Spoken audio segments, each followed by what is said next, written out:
The parachute. Pass it, Geek! Actually, I'm Tweak. It's impossible to tell you guys apart. Well, yeah. Nolik, come on, we're gonna be late. Oh, we've got a class to go to. It's about parachutes. Hey, actually, me and Geek are the world's best Fixie parachuters. The world's best? And we can teach you how to jump. Thanks, another time. We'll just take one jump. Then when you get to school, you'll be the most prepared of all. Simka, it'll only take a minute or two, and it'll be awesome. And you really know about parachutes? Uh-huh. A parachute looks like a big umbrella. Before jumping, it gets folded up and packed into a backpack. Then, during a jump, it is released with a special mechanism, and its durable fabric instantly opens up into a canopy. Air stops it from descending too quickly. So even a big person shouldn't be afraid of crashing down. But still, skydiving is no joke. To do it safely requires a lot of special training, dexterity, and proper gear. Here, put them on. Don't worry, they're super high quality. You gotta take off your pack-a-mat. Simka, nothing's gonna happen to it. All right, just one jump. Don't forget, when you want the chute to open, tug the ring hard. Well, let's do it.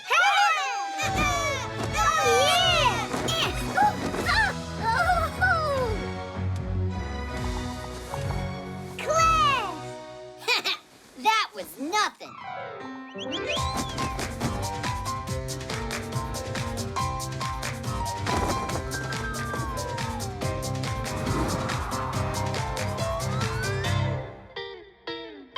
What do you say? Is your school this much fun? We're late for school. Hurry up. What's the hurry if you're already late? Now it's time for the most interesting part. Oh, it's scary. You mean scary good, right? Did you two go nuts? If we jump from up here, we'll die. That's it. I've had enough. Nolik, let's go. Wait, how did we even get up here? We gotta get our pack-a-mats. Oh, yeah! Hey! Come on, jump! You gotta bring our pack-a-mats to us. No, they'll open. Just jump. You heard me wrong. What, are they waiting to show us some formation? Uh-huh. Cool, guys. Please bring our pack-a-mats to here. Join you? Ha! No way! We're not climbing back up. Ugh, they don't understand anything. Pack-o-mats! Nolik! Give the ring a tug! The ring is stuck! Marcia! Try the reserve!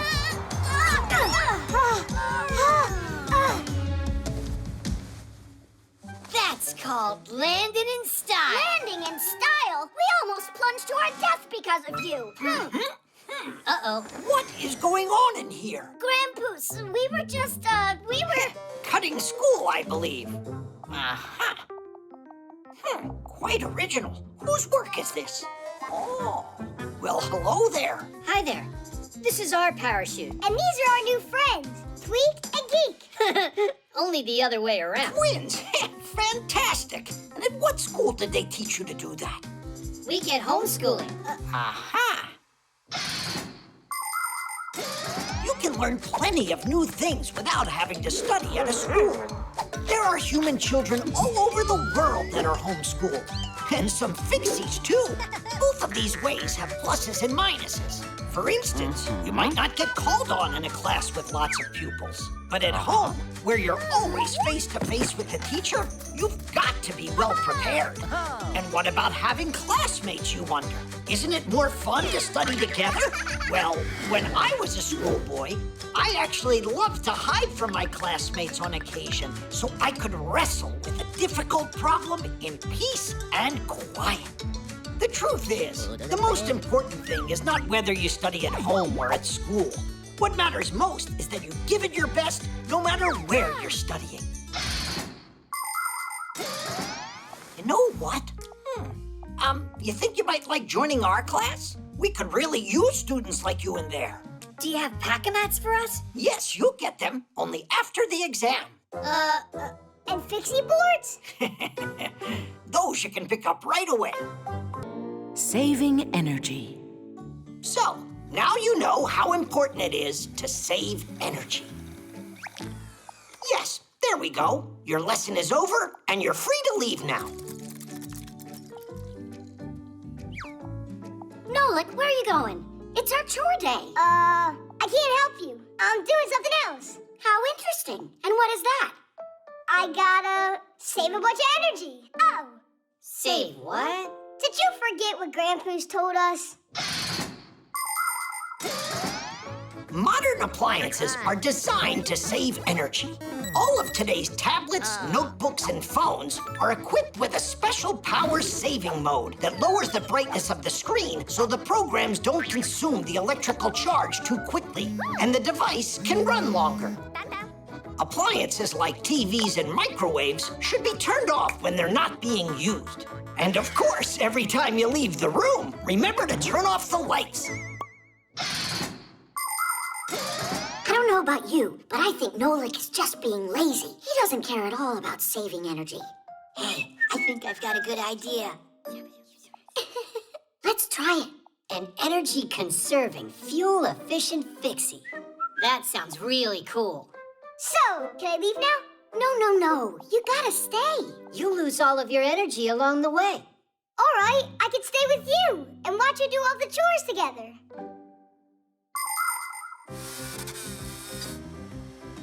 Simka, it's still dirty over here by the fan. And what would we have done without your valuable advice here? Guys, can you be more careful? Look, it's dirty. And all that yapping? Uses lots of energy too, you know. That looks hard. Why are you trying to lift it up? Why don't you tilt it to the side? No, the other one. I'm so glad that at least one of us is saving his energy. Well done. You're really a good team, you guys. Next, that corner could use some cleaning. Will you help us, Nolik? Nah, I haven't saved enough energy yet.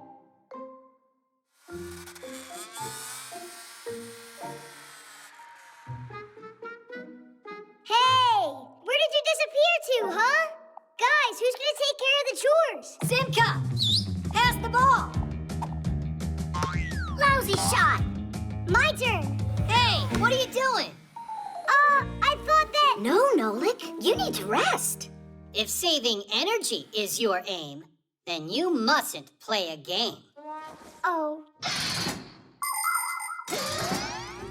Some appliances consume too much energy, while others work really well. They can do the same amount of work with less electricity. Today, new appliances come with a special sticker that has colored bars on it. If the red bar is highlighted, then there's an energy hog in front of you. And if it's the green bar that's marked, then it's an Energy Star Class A appliance.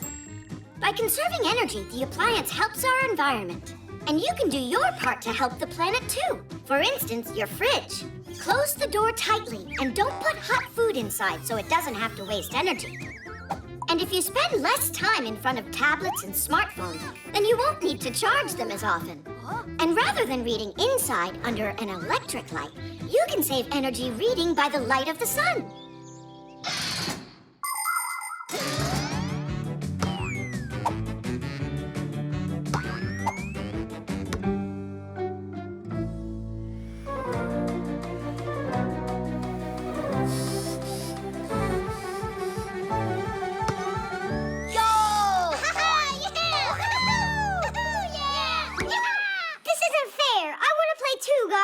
Want to play?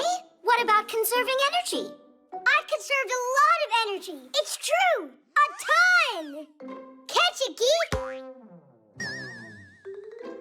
Tweak, here. Hey, play the game. Come on. Don't you think maybe it's our turn, to conserve a little energy too? And what do you want me to do? Play by myself? I know a great way that you can apply all of that stored power that you have. Nolik, make sure that you clean it well. There's still some dirt over there. To your right. And what would you have done without our valuable advice here? How about you help me out? Some other time. Because today we're Energy-saving, fuel-efficient Fixies. Hide and seek. -18 plus 32, all multiplied by 16 to the 5th power. Simka! Let's play hide and seek, huh? You promised you'd play today. No, not now. Yeah. Could you play just one round? And then when we're done, you can go back to your math. Why don't you ask Buggy to play? If you want, I can go look for you, and you can go and hide.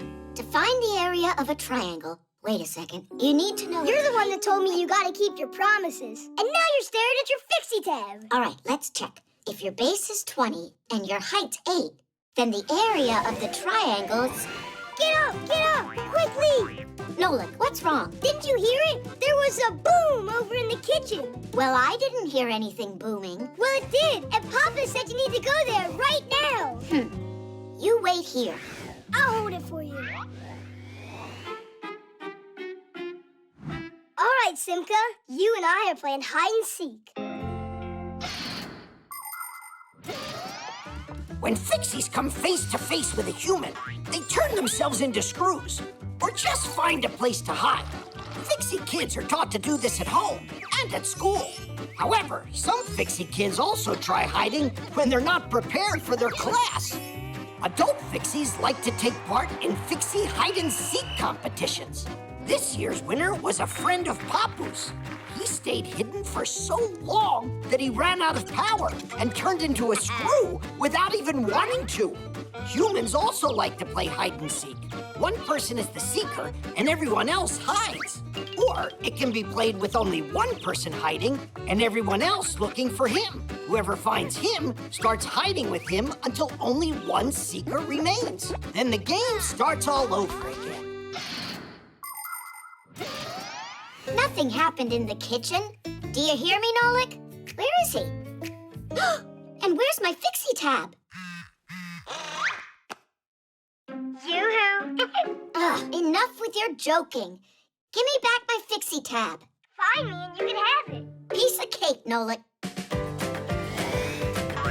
Nope, not there. Not there either.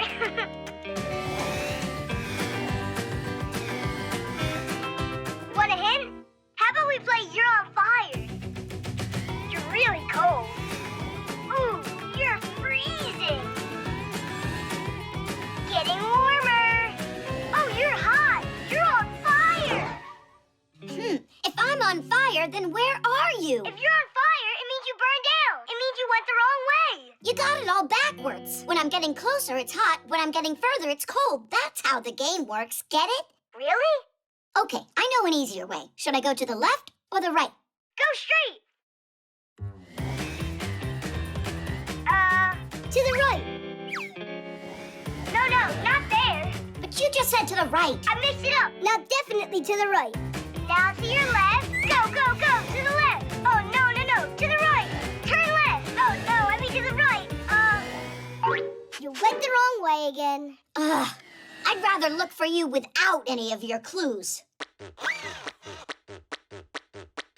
Television, television, television, television, television, drits, it's television, drits, it's television, drits, it's television, where do Fixies hide inside? Drits, it's television, drits, it's television, drits, it's television, where do Fixies hide inside?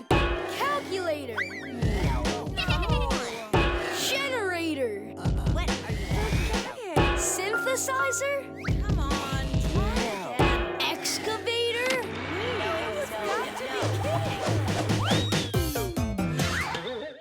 So, do you give up or what? That means I won that round, and that you're the one that's still it.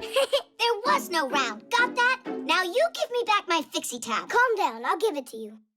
Oh, I don't have it with me. Is this a joke? Your tab's right out in the hallway. In Tom Thomas's right sneaker. That's where I was hiding. Chusaka, no! Simka, don't do it! She'll try to eat us! And who had the bright idea of hiding in a sneaker? Hold on. Did you say it's inside the right one? Well, yeah. Oh, it was in the left? I went and mixed it all up again. Yeah. It looks like I gotta teach you left from right. Try to remember, this is my left side, and this one's my right. The recording.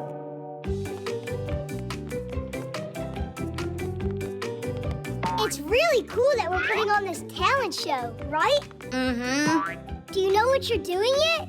I'll be out there watching you. What do you mean? Everyone's gonna be in the show. I'd rather not. I hate to perform. Come on, you'll be great. You can... Oh, sing. I think I would be better off just giving a lecture. Or could it be that you're just afraid to sing? I'm just not an artist. What a shame. Tool is totally into music. Yeah? I don't know. Let's go. I'm gonna turn you into a star. Aye. My heart is thumping. Flying down the road is what I like. Aye. This isn't gonna work. It's really hard to hear you. Told you I'm not a singer. Wait, you can lip sync the song. Just pretend that I'm singing to the music? It's a cheap scam. It's what all of the stars do. I'm sure Tula will love it. And you don't need to worry about a thing. I'll find one great backing track.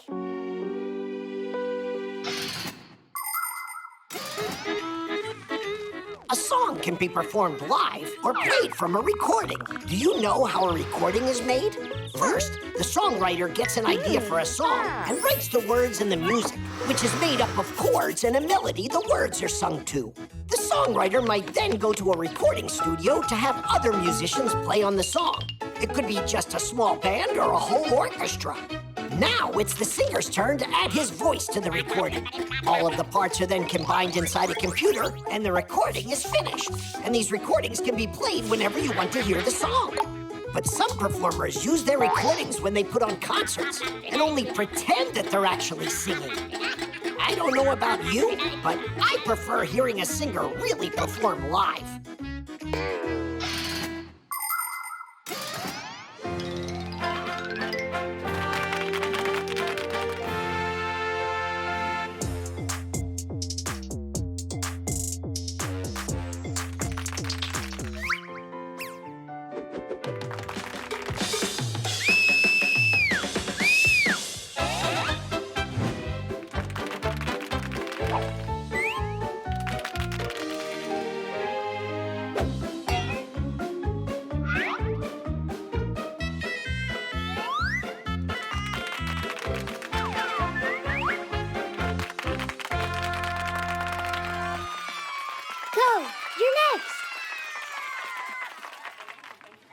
Maybe I should give that lecture.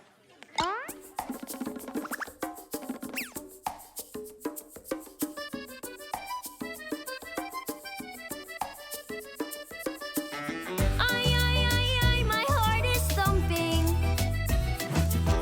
Flying down the road just like I like. Aye, my pedal's pumping. Hey, you're lip syncing. That's not your voice digit. Lip syncing. Shame on you. You're a boo. You can't fool us. Don't quit. Go sing it yourself. You gotta try.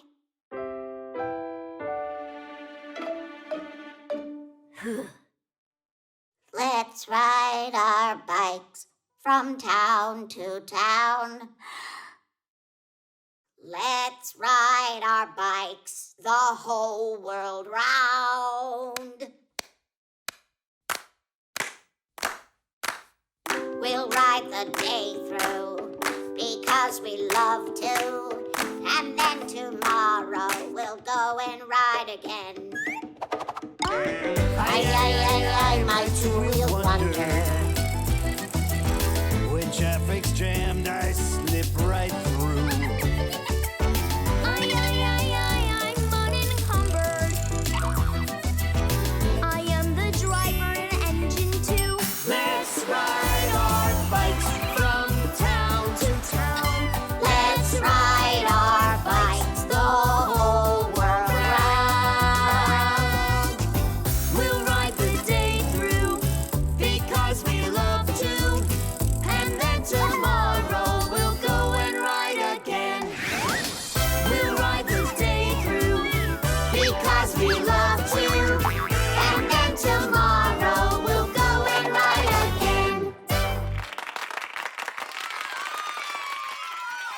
see? I told you I'd make a star out of you. The secret code. Gotcha. You can't get me! Oh, hey, watch where you're going. The newcomers. What you hauling? Nothing. Yeah, you know, nothing special. Need help? We'll manage. Time to go. Or we won't finish. Our Esseproos time. See ya. See ya. Esseproos? Never heard of that before. What is it? Tweak and Geek are definitely up to something. Come on. Hey, what's an Esseproos? What language is it? Any idea? I getcha. And they say you're smart. Hey, look at this. They're hauling more stuff. For the Esseproos. And the sloot. You got it? All right, Fixies. Hold on to your hats. He said salute. Do you know that word? It's nothing good, I'm sure of that. I didn't like those newcomers from the very beginning. Am I the only one who doesn't know what's going on? There is the foul den of those evil boys. We've got to stop their wicked plan, or it's gonna be the end of us. How? I don't know. You got any ideas? I need some time to think. Now is not the time for thinking, it's time for action. I will scout it out. And I? And you, Nolik, will use this to keep an eye on them and tell me what they're doing. Esseproos and Sloot. Esseproos. I think I know what this is. A code. If a note written in a secret code falls into the hands of a stranger by mistake, she won't be able to read it. Because instead of having words that the reader can comprehend, the note is written with symbols for letters, or with letters in a mixed-up order. To crack the code, you need a key. Not a key for a lock, but the key that was used to create the code. If you have the key, you can use it to find out what the message says and send back a secret answer using the same code.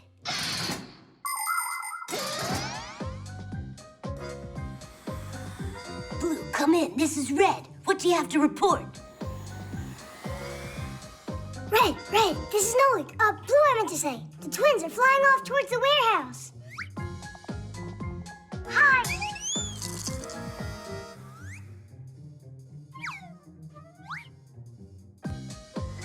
Look out! Blue, there's no escape. Hang in there, we'll save you. Digit, Red's over there. No, not Red. Fire. We've got to go save him. Ugh. It's the twins who need to be saved from fire. It's the what? They'll come in, we'll flip the switch, and it'll be Esseproos for all of them. No way! Not on my watch! I won't let you do it! Fire! Stop! People have been using codes for centuries. The ancient Greeks wrote letters on leather strips that, when wrapped around a cylinder, would make the secret word appear in a row. They also sent coded messages using a disc with holes and letters. The message was spelled out by threading a string through the holes of each letter in order. The message was decoded by pulling the thread out and writing down the letter the string came out of. In Italy, people created a code using pages filled with letters. When a key with spaces cut out was placed over the coded page, the message would appear in the openings. Today, computers use numbers for encoding information. It takes a chain of numbers this long to code the word Tadish. The science that studies the history and techniques of secret codes is called cryptology.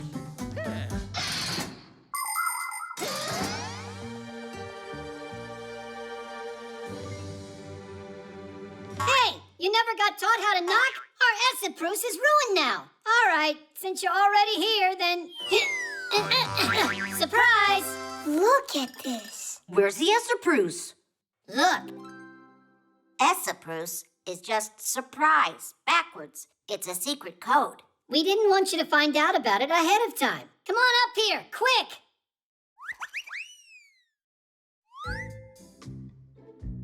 It's a trap, I'm telling you. Somewhere up here is where they're hiding that salute. Try to say that same word backwards. Wait, is it tools? It means tools? That was another code word like surprise? then Tadish would be what? Should it? Awesome! Should it? Should it?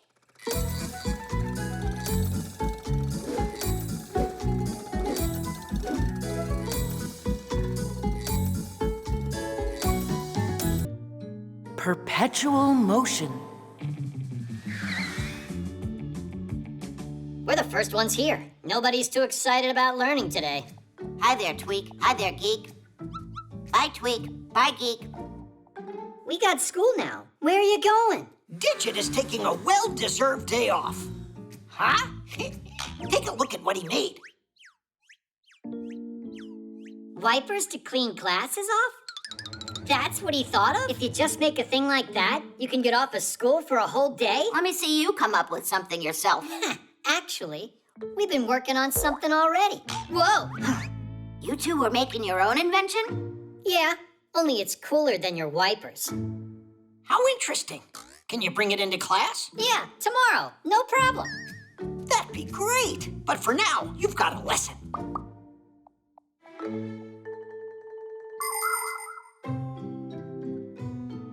It is quite original. But yesterday, I gave you the day off class so you could get some rest, not keep working. By the way, I thought the twins were bringing in their new invention with them. Here I am. Where's Geek? Geek will be here soon. But we don't have to wait. And here's our Perpetual Motion machine that I'll be showing you today. Perpetual Mobility? What? Sounds very intriguing. I can't wait to see it. Are you ready? Ta-da! Now we can go home, right? No one ever invented a machine with perpetual motion. Just imagine how great it would be if we could have perpetual motion machines. You start the machine up once, and then it would continuously move heavy loads, push water through pipes, or create heat and light, all without ever stopping, charging, or refueling. Scientists have been trying to create this kind of machine for ages, but so far, they have never been successful. Because the very idea of perpetual motion goes against the laws of physics. Stop trying to be so smart. Look, it's working, isn't it? I gotta figure out how. What's there to figure out? All that matters is that we promised, and we did it. Examine it if you want. And Tweak, you're free to go. But he'll break it if I go home now. Well, then stay if you'd like.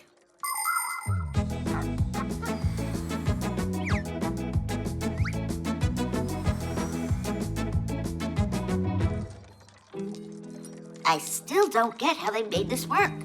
Aren't you tired? You've been doing that for more than an hour.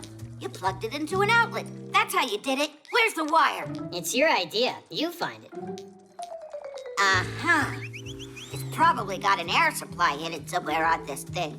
Or... It turns on its own, Digit. How can you not understand that? On its own. You're wasting our time. Just stop already. The wheel's starting to slow down. You're seeing things. Are you done? Is the examination over? It's hard to believe, but it looks like you really invented a perpetual motion machine. It finally sunk in. Why don't you go tell the professor? And I am going home.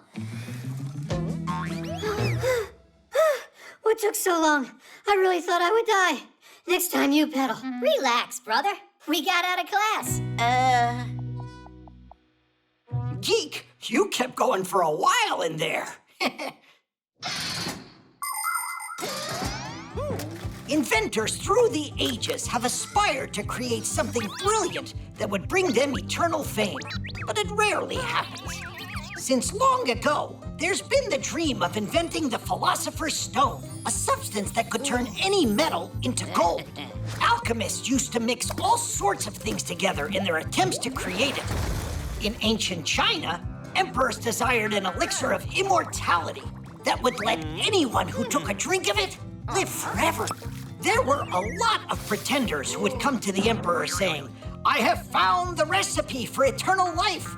But you and I know that this was just a lie, because that potion can't possibly exist in our world. A true scientist doesn't betray science just to become famous. So that's how you got it working. Good hoax. And for your effort, you two can still take the day off. Right now, a couple of sick days is what I need. Oh. And for your next project, how about making that potion for eternal life? Give us 2 free days, and you can consider it done. Huh? The shirt. Hey, wait! I came up with another joke. A Fixie clown got kicked out of the circus for acting screwy. Get it? A Fixie screwy. Come on, Geek. We gotta go now. That iron won't clean itself. Oh, wow! Is that cotton candy up there on that stick? It's just plain old cotton. I was kidding you. It's what they make clothes out of. Wrong. Cotton balls just grow into clothes. Is that true? You see this ball over here? We can grow a whole shirt out of it. Right, Geek? And the timing's perfect. We could get a great harvest out of this one. But we gotta go clean that iron. That stinks. How about this? We'll tend to the shirt here, but the iron's on you. What do you say? But I want to see how you guys grow it. You mean you want us to do all the work and you just get to watch? Is that fair? All right, I'll go and do it. Woo! That was a lot easier than I thought. I can't wait to see his face. People love to buy clothes, but not everyone takes good care of them. If their clothes get stained or ripped, they'll just throw them out. A ton of things end up at the dump for no good reason. To reduce all of that waste, you need to wear your clothes with care and handle them properly. Don't wash your clothes too often or in very hot water. The same goes for ironing. By the way, if you dry your wet clothes on hangers, then you won't need to iron them at all. And if you do have something that can't be cleaned or mended, don't just throw it into the trash. Take it to be recycled instead. Those old things can be turned into a car seat, building materials, or some new piece of clothing. Cool, isn't it?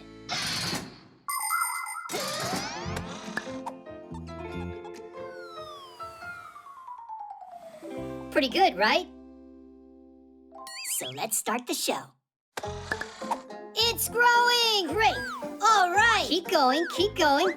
Keep it up, just a little more. Come on. Pull. So, did it grow yet? Where's the shirt? I don't see it. That's just a thread, you guys. It's because we just started. And what about you? Did you clean everything? Then you need to get back to work. Oh, break time. Break time? What do you think we should do next? Did it grow yet? I think you should check back when you've finished half of the iron. All right. You really got him good.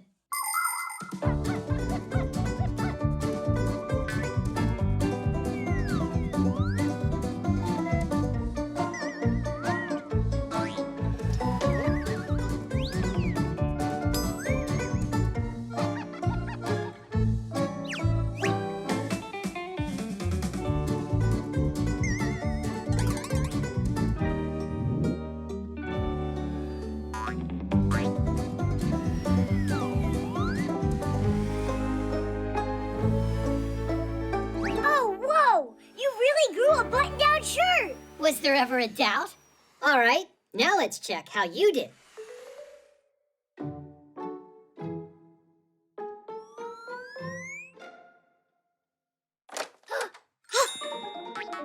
Wow! Mom bought some new shirts. Nolik? Katya, I'm sorry, but you're wrong. They were grown by Tweak and Geek. Funny, you're joking, right? No, I saw it with my eyes. They grew from the cotton. You mean this was all a trick? To make me clean the iron! The shirt doesn't deserve your frustration. Don't be upset. I got a good plan, Nolik. I still don't get how this works. Where do all these clothes come from, then? Cotton is grown in fields. People collect it and pull it into thread. At that factories, the thread is made into fabric, and the fabric into clothes that get shipped to stores all over the world. To make sure this process doesn't harm our planet, everything needs to be done with care. That means saving water and electricity and not using harmful fertilizers. So the next time you need to buy a new pair of jeans or a shirt, choose one that is made with concern for nature. Nolik, you are a champ. It's totally clean. Tweak, Geek, come over here. We got a lot of work. It's time to harvest socks. What? You don't want your Fixie friends to end up without them, do you? Seriously, Nolik? Yeah. And after your socks, we can harvest your pants. All right, you got us. Nolik, how about we do one of your chores for you now? Mm-hmm. No more tricks. Sounds good. But first, we harvest the socks. The roller coaster.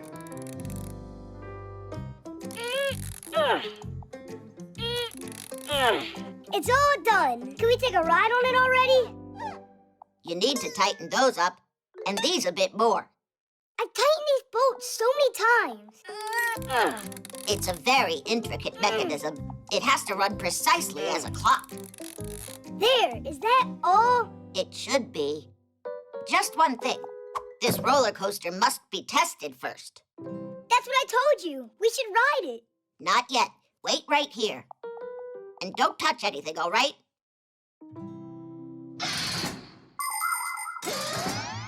Anybody can have fun on simple rides like swings, carousels, and sliding boards, the kind you find in just about every playground. But for real excitement, nothing beats the huge rides at amusement parks that can lift you up at high speed, twirl you around and around, or even send you upside down. Before any of these rides are open to the public, they go through a long and thorough inspection, with the first passengers being heavy bags or mannequins. Oh, whoa! Looks like we came to the right place. Is this your roller coaster? Mine and Digit's. Hey, Digit said not to turn it on. We still have to test out this ride. So, test it on us. Without Digit? Ugh, enough already with Digit. You scared to start it yourself? Me? Well, yeah. Why's Digit allowed and you're not? Yeah, why not? I know how to use these buttons too. Are you ready?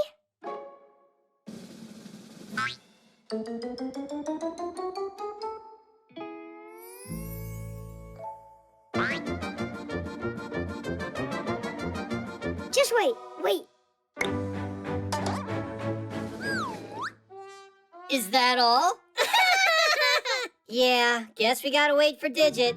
All right, let us out. How? It's enough joking around. Let us out! It's awesome!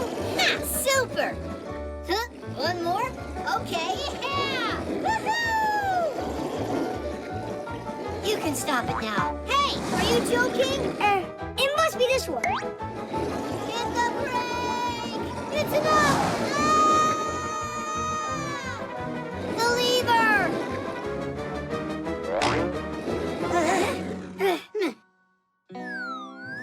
How long we gotta hang here? I thought you said you knew how to work this thing. I didn't think it was so hard. No! Don't touch anything. That's enough testing for now. We'd rather hang.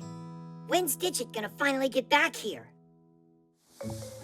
Nolik, didn't I tell you not to touch it? I don't even want to imagine what would have happened if they fell down from there.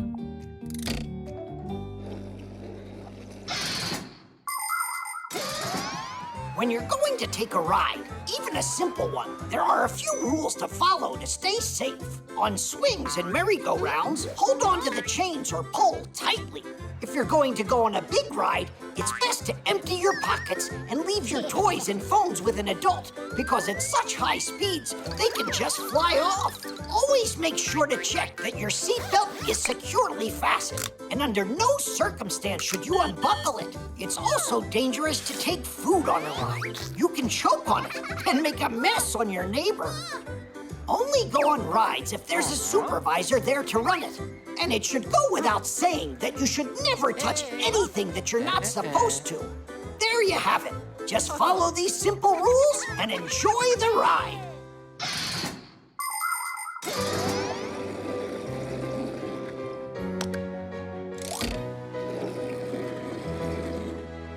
The roller coaster is now open for rides. Yeah? All right. And can I go on? What if 54 tests aren't enough? I think the only one thing that hasn't been tested yet are the nerves of our inventor. And I know just how to test them. Hey! Got him. Are you sure about this?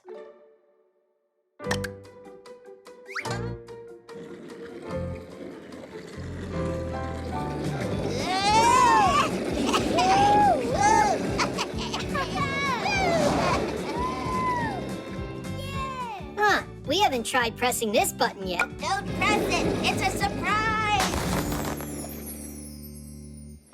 A surprise. Meant for Tula. That was awesome! One more time! Comics. Katya, are you done yet? Just a second, you two. There, all done. What do you think? A whole comic about us. It's great. You can make a movie out of it. Look at that mug. Check out how good I look. And I look like Superman. Well, I look superer. No need to argue. You're both heroes. Wait, if you put it on the internet, then we'll become famous. Is it a smart idea for Fixies to become famous? Ha! I say the more fame, the better. You do. Well, anyhow, see you later. Hey, that's not fair. I mean, we saved the planet, and no one's gonna find out. Comics are a kind of picture book in which the pictures are combined together with words. To make one, first you come up with a story. It could be about superheroes, or princesses, or scientists, or even all of them at once. After that, you can start drawing. Divide a sheet of paper into sections and fill them with a series of pictures that tell your tale. And write what the characters are saying in speech bubbles. By making picture after picture, you can tell the whole story. It's like a cartoon, but on paper.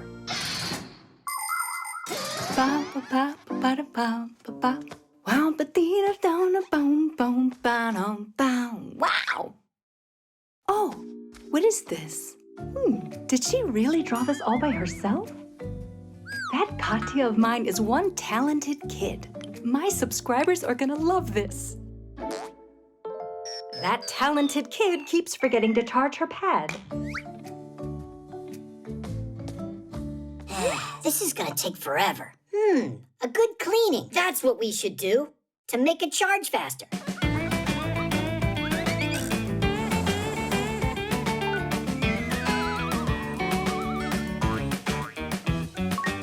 Just a little more and we're all set. Set to go on the internet, that is.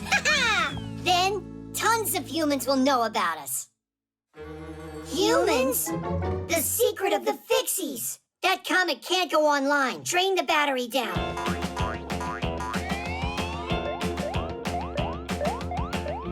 It's taking forever. Fixies feed off of the appliance's power. So, if we just pull the plug out, and then me and you charge ourselves inside, the pad will run out of energy. Only, first we're gonna have to drain ourselves dry. Drain away.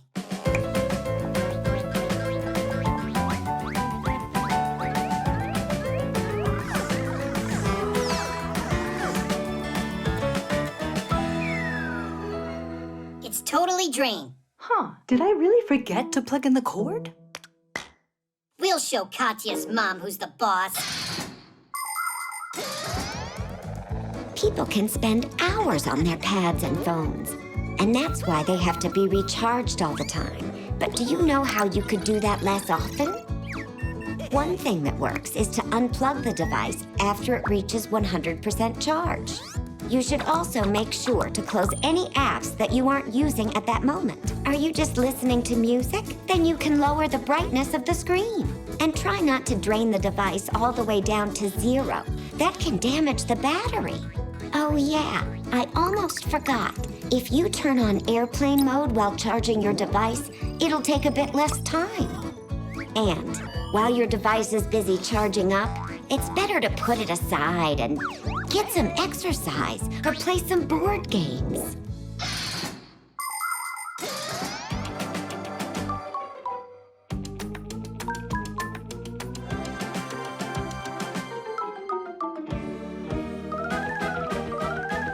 I'm worried I'm gonna explode. Hang in there, Geek. Hang in there. We can't take it much longer. Mom, what are you doing? Wow, Katya, this comic that you made's just fantastic. I want to brag to my subscribers. I'd rather you didn't. But I'm proud of my daughter. You draw like a true artist. I want to draw a new one. This one's not great. The characters aren't right. Oh? Then go ahead and draw. We'll post it later. My live stream's about to start. Oh, the stars of the comic are here. That's not funny at all. It's really good that you didn't upload that comic. No way. I would never let out your secret. You're the ones who are ready to give it up. Why are you twitching? It's just because we're overcharged.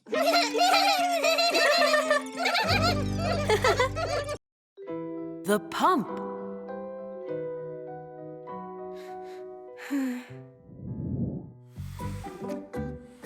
Tom Thomas, how about we play cars?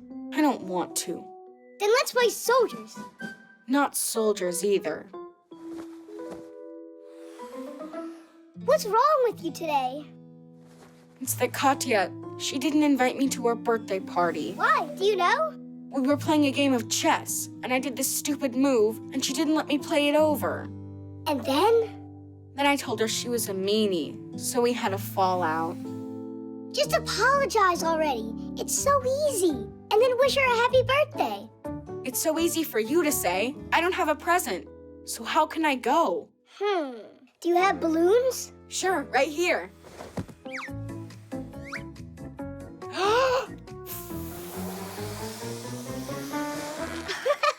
Tell Katya you got her a sausage for her birthday. I can't bring this, can I? Wait a sec. I know a way that you could turn that into a doggy.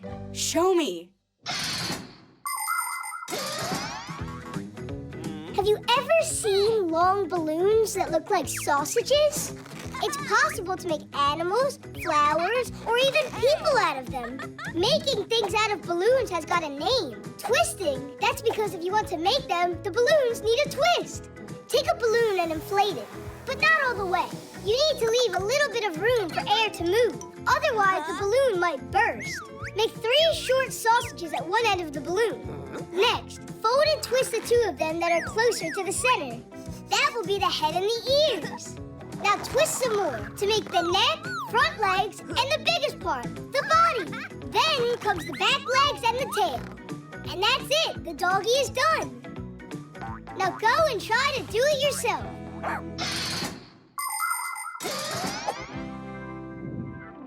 It's not big enough for a gift.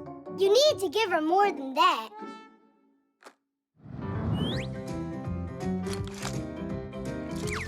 The robot. A broken one? You think this car would be good? Maybe that could work. Oh, I forgot about this. It's a ball for exercising someone gave me a while ago. That'll work. Only you need to blow it up. It's prettier that way.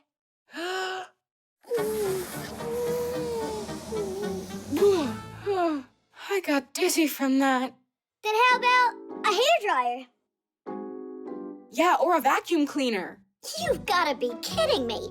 Blow it up with a vacuum cleaner? Oh, right, like you've got some better idea. A pump would work. The only one I have's for a bike. Great, get it. A pump is made up of a cylinder, a handle, and a hose with a nozzle on it. Inside hides a special part called the piston. When you pull the handle up, the air gets sucked inside. And when you push it down, the piston pushes it through the hose and into the ball. People can't blow air that hard or that quickly.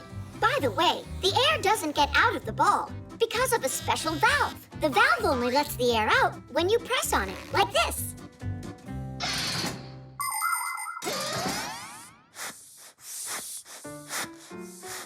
What inspired you to take out that old present after a year? Tom Thomas is going to give it to Katya for her birthday. Are you guys serious? You're going to give her some old thing you don't want? Come on, Simka. The ball's practically new. I'd say used is more like it. A present is something you should put your heart into. And what did you put into that? He put the air in it. Look how he's pumping. Anyway, you can't give presents like that. Yes, you can. No. Yes. No. Yes. Ah!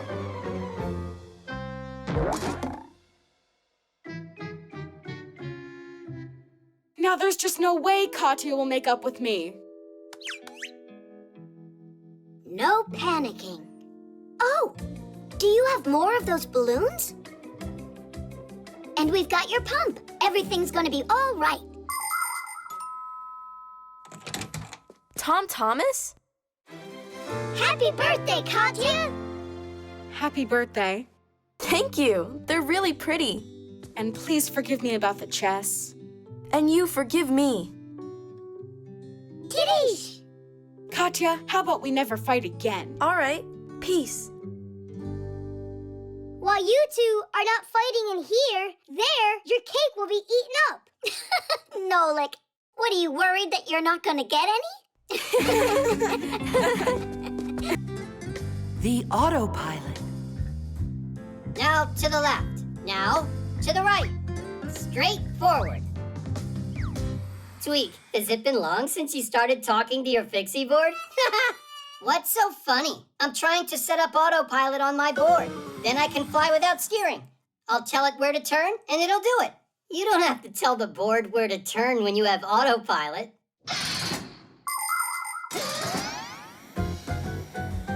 Have you ever seen an airplane flying without a pilot?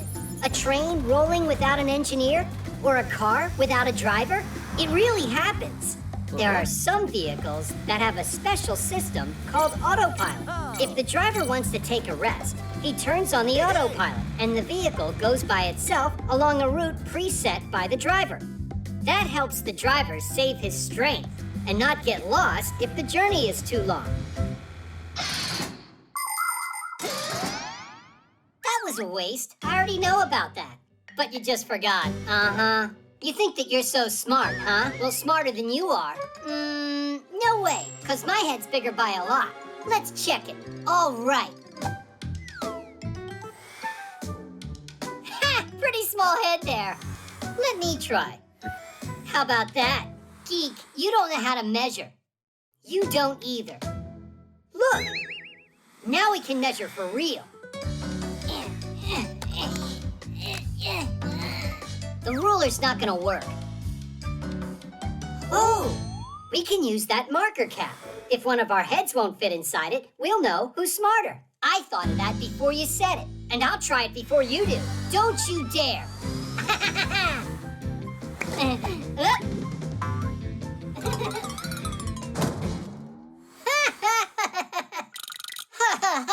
Now it's your turn.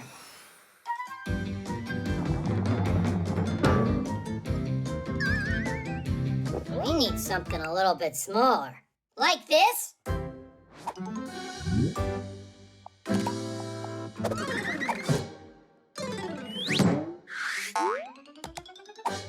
My head's too big for this, but it'll be just huge on you. Come on, pull it down. There's tons of room in there. There's no way my head can get inside this thing. Ha ha! I'm the winner! No, it's not fair. You have to try again. Quit acting so silly. You know you lost big time, Geek. I'm not acting. I can't get this off. Help me out. I can try to twist it. No thanks. Any more bad ideas? Get a saw and cut it off. Is that really all that big head of yours can come up with? We should run and get help from Basia. Just brilliant. How am I supposed to run? Fine. If you don't like any of my ideas, you think of some. Fine. Here's one. I'll just get there by using my memory. It'll be like going on autopilot. No, not that way. It looks like your autopilot's a bit broken. Well then, you'll have to be my autopilot. Onward! Many machines today have become quite automatic and quite independent. And I'm not just talking about airplanes with autopilots. At factories and stores, robots have been working alongside people for many years. The most advanced space vehicles travel through space all by themselves and explore other planets. There are some robots that can draw, write poetry, and even learn to play a musical instrument. Does that mean that soon smart machines are going to replace people everywhere? That's highly unlikely, because even state-of-the-art robots lack the most important ability, imagination, as well as the ability to feel, contemplate, or dream. These are all special things that robots can't be programmed to do.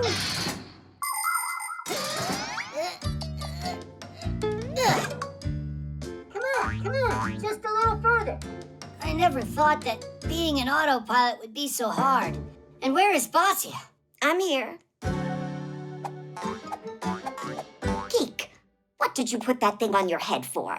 We wanted to prove which one of us is smarter, and I won. By getting him to shove his head in there. So smart. Really smart.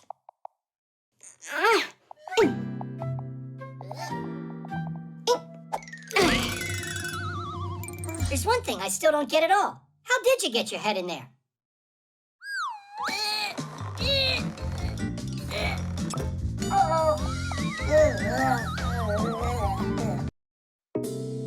The photo editor. Good. Now turn. Give me a smile. Uh-huh. I hope I look really good in these. Stop worrying, Verda. You're in the hands of a professional. Aren't I a little pale in there? What do you mean pale? You'll look nice and green. Only I want to be striking. Is that better? Tell me how you did that. I got a cool editing program here. Taking a good picture is only part of making a great photograph. To make a photo look its best, you need to work on it. That's where a photo editing program comes in. It has so many tools.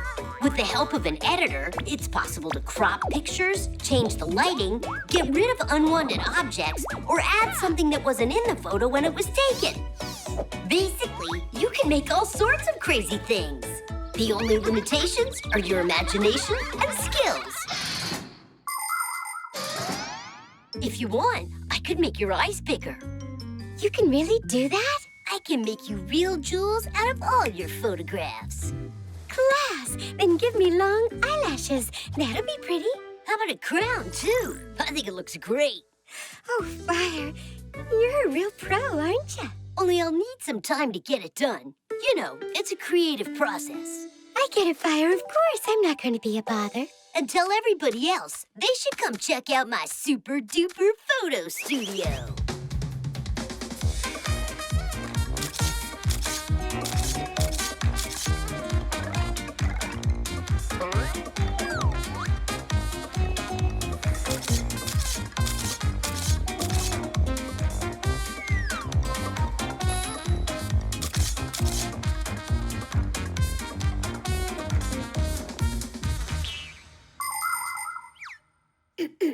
When will the photos be done?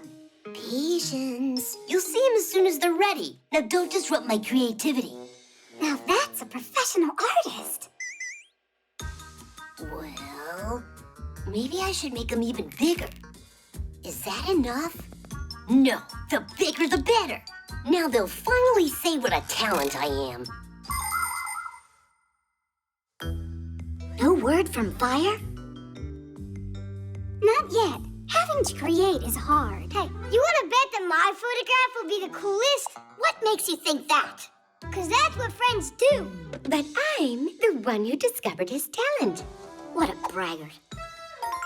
Oh, our photos are ready. Come on, let us see, let us see. What? That's not me. A royal clown. How about me? Let me see what my picture looks like. Are those supposed to be my muscles? Let me look at that. Oh, who is that tadpole? Is he making fun of us? Well, cool, right? So what? You think that I look like a clown? And what am I? Macaroni or what? And do those really look like arms to you on there? And my body doesn't look like that. Come Come on, you gotta be kidding me, guys. I did just what you asked. But you made us look terrible. No, I didn't. I'm an artist, and that's how I see you. You know what, Mr. Artist? Don't do what you don't know how. Turn them back to what they were before. At least we'll look like us in there. I should even take off the crown? If that's what you want. You're so boring. The art of photography began way back in the middle of the 19th century. In those early days, it took around 8 hours to produce one picture. But even with all that time, the photos looked rather blurry and had defects. Photographic artists would touch up the photographs with paint in order to conceal the spots and scratches. Some of these artists even developed techniques where they scraped off parts of the photos and then painted whatever they wanted on top of them. Nature, outlandish animals, and all sorts of fantastic things. It was very difficult work. When digital photography was invented, it became much easier to fix a picture. Just load a photo into a photo editor and edit away. Now the challenge is trying not to go overboard. You want it, you got it.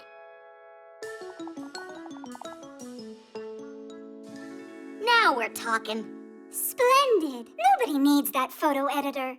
Only, I'm looking a bit small in there. It would have been fine if you'd left my eyes a little bigger. And I was a little taller. I like my photo just as it is. Except you could change how you did this background. Then what do you say? Can you In make my it a eyes, little you can't taller? make them bigger. Come on, Yes, Fires. It was Give me a last little time more you did. muscle. Just Don't need to go do it crazy. slow. And any background would look just great. You're never gonna be satisfied. The birthday.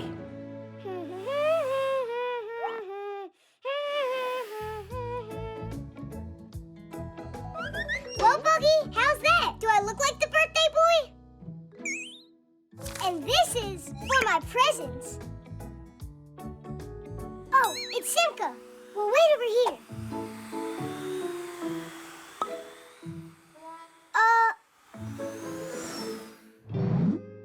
I know, she's making a surprise. Let's go take a look.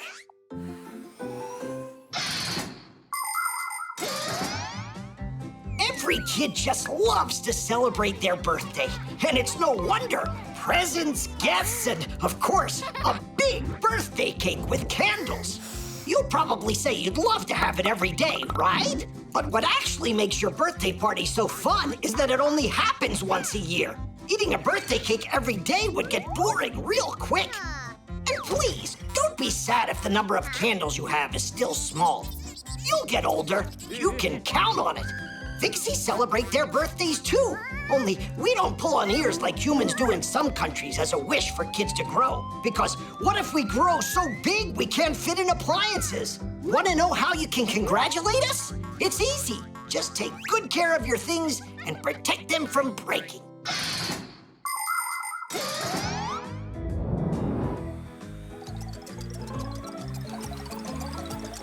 Look out! That was just like Nolik. You should have seen how he ran into this capacitor.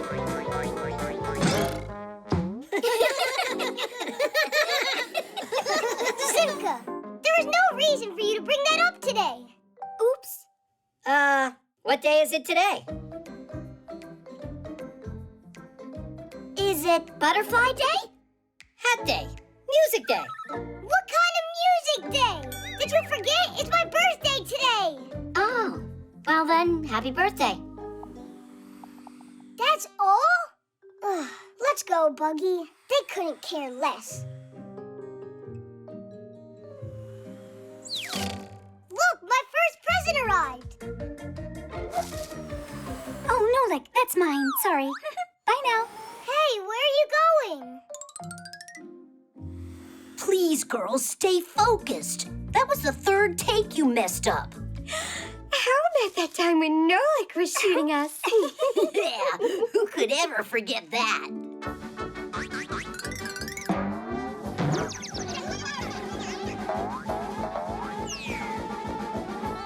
And you're laughing at me too? On my day? Since when is it yours, Nolik? You don't remember either?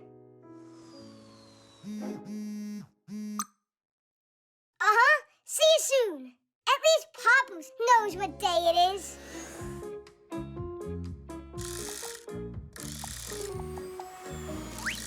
Oh, Nolik! Here, help me out. Give me a screwdriver. And, what is that? It's a projector. If you want a real movie theater in your own home, you'll need a projector. You plug it into your computer, pick a movie you want to watch, and the video signal will travel through the wire to the projector. There, a bright lamp and mirrors add color to the frames, so it can be sent to a movie screen or a wall through a lens that magnifies the picture several times over and brings it into focus. Some projectors don't even need a computer to work. The movies are stored right inside the projector. That goes there, right. Papoose, don't you remember what day it is today? It's Friday. That's all? I've had it with all you. I'm gonna go fly away to the moon. Come on now. Do you remember how that ended up the last time you tried? Are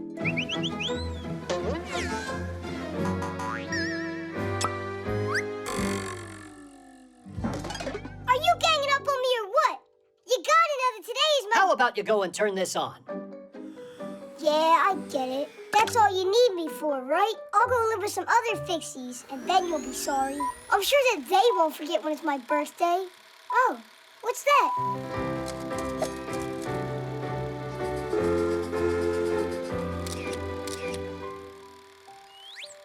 Nolik is the best! Nolik is the best! Nolik is the best!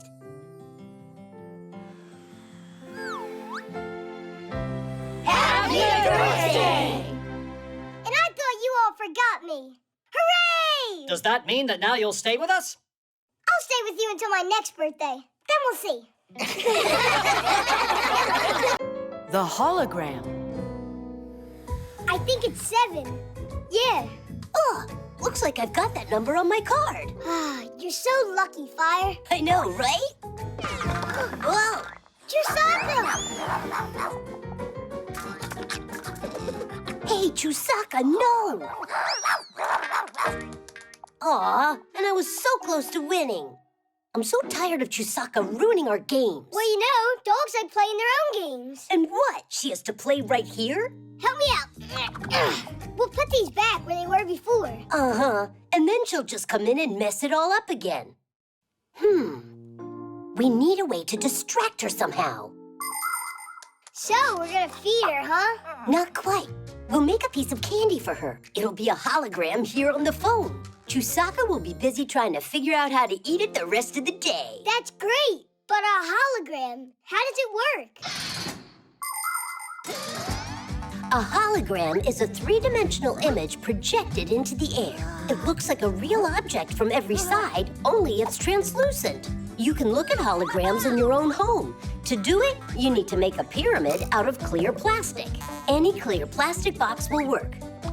First, cut out the 4 sides and connect them. The next step is to look for a 3D hologram video on the internet. Start playing it and put your plastic piece on top of the phone. Pretty cool, isn't it? Class! It's like real candy. Chusaka, get over here.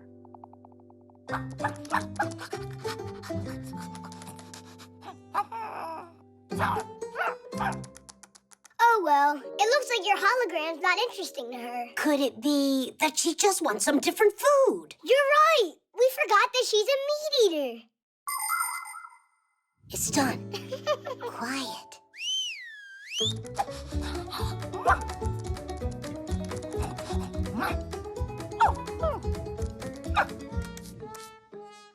I don't get it. What's wrong with it now? Nolik, how dumb are we? We made her some meat, but it doesn't have any smell. Done. Let's hide.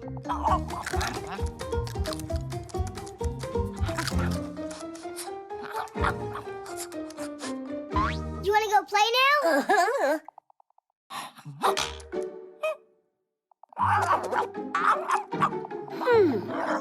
It wasn't the plan for the hologram to work like that. Fire, we gotta help her. Help her? How come? She's the one that did that to herself. Fire, she's kidding! Tell her, Fire! I'm sure that you've seen how superheroes in the movies often use holograms. They might use them to call a partner or look at a map in 3D. But it isn't just in the movies. You can find this technology in real life today. With its help, scientists can make models of the human body that are easier to study than flat pictures. You can also find holograms in museums, both as items on display and as guides. There are teachers already giving holographic lectures, appearing to be right there in the hall. And in circuses, holographic images are being used to replace animals. Now, instead of elephants, dolphins, and lions, their three-dimensional copies perform.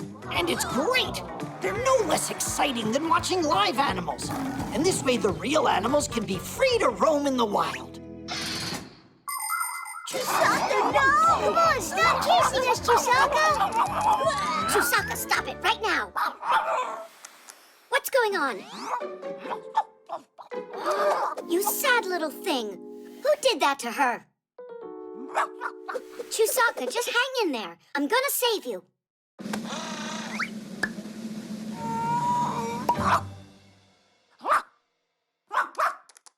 Whose idea was that? We thought Chusaka would get distracted with a hologram, but then she put her nose in there and got stuck. It was her fault. She's the one that kept getting in our way. Maybe you were getting in her way, actually. Fire! Wouldn't the table have been fine for this game? No way in the world. I am gonna play where I want.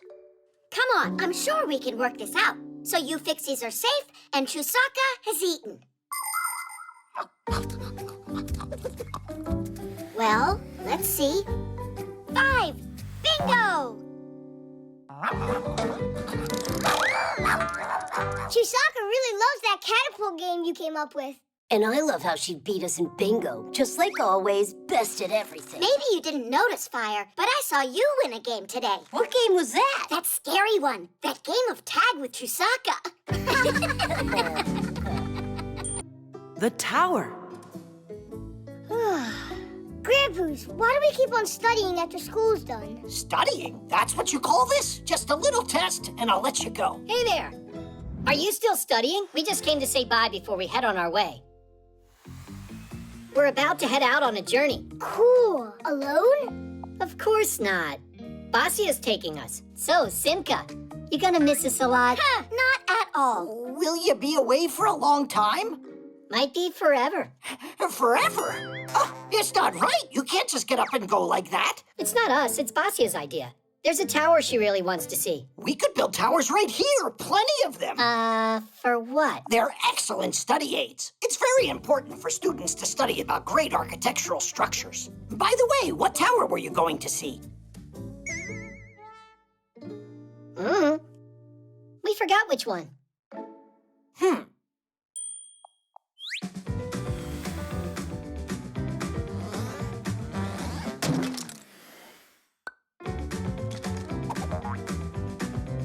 Why are you standing there? Come give me a hand.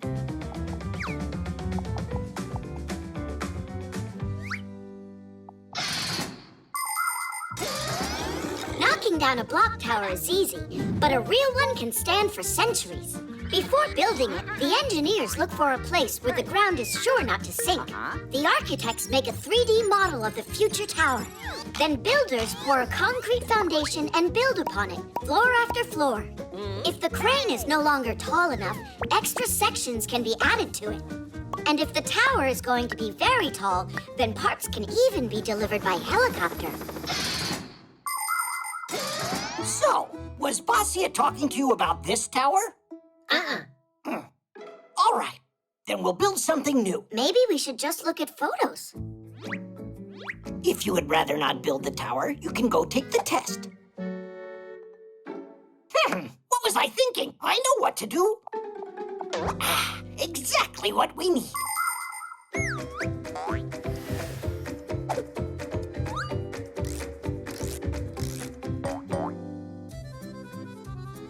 Is that it?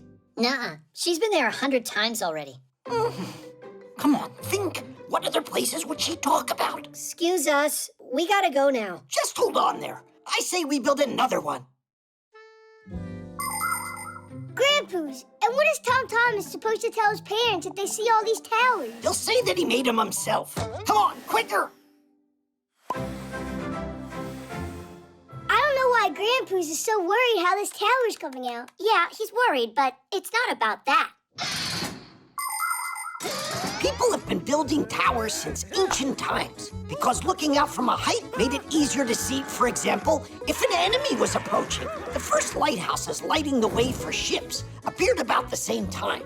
Lighthouses are also towers. In the Middle Ages, people started hanging bells at the top of towers. If a fire broke out, a watchman would ring the bell as hard as he could, and people would run to help. Later, clocks were installed in towers in the center of cities for people to know the time.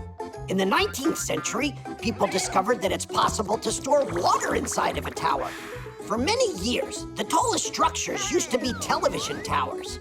But those days are over. Today, modern skyscrapers are built for offices and even as people's homes. It's not this one either. Are you even sure that a tower is where Bossy is taking you? What can I do to make her stay? To make who stay? The Tower of Pisa, that's who. She's leaning.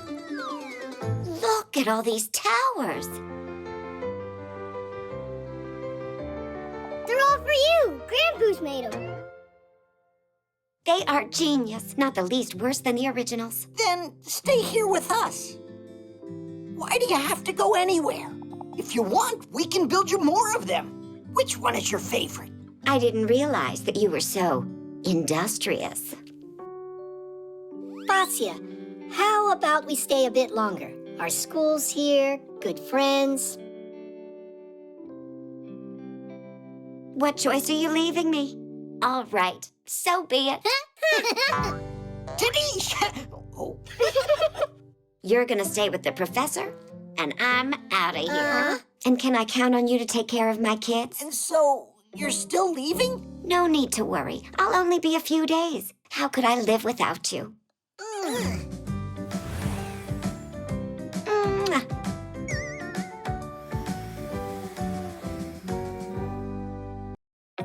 One, two, Virtual reality.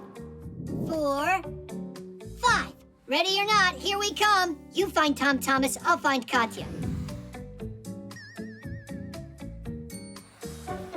Boom! I never found anyone before that quickly. It's just because I'm bigger than you, that's all. It's not a problem for Katya. Now, where could she be? You're so small. That hiding's easier, everything's easier. Not a care in the world. You sure about that? I'd love if I could become a Fixie, but it's just not possible. It's possible. How? If you put on a pair of virtual reality glasses. Oh, yeah! Katya's got a pair of them here. She's gonna be so upset she wasn't here when you used them. Yeah? Well, you won't be able to find them without me. Oi.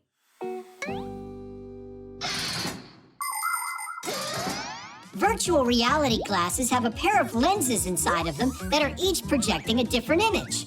The left image is very close to the one on the right, but it's shot from a slightly different angle, making the brain believe it's looking at one 3D scene. No matter how far you turn your head, the view doesn't end. By the way, special sensors can track your movements, which means you can use these glasses to play games, take rides, or even exercise.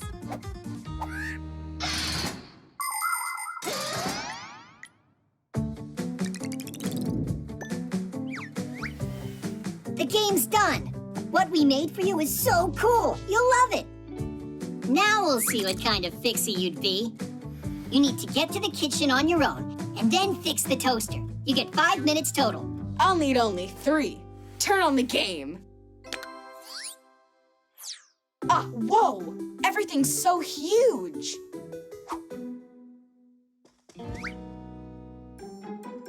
It's so high. Jump! To the floor? Like I said, he won't get through a minute of this. Tadish! That wasn't too hard. Now try getting to the stairs. It's only 3 steps to get there.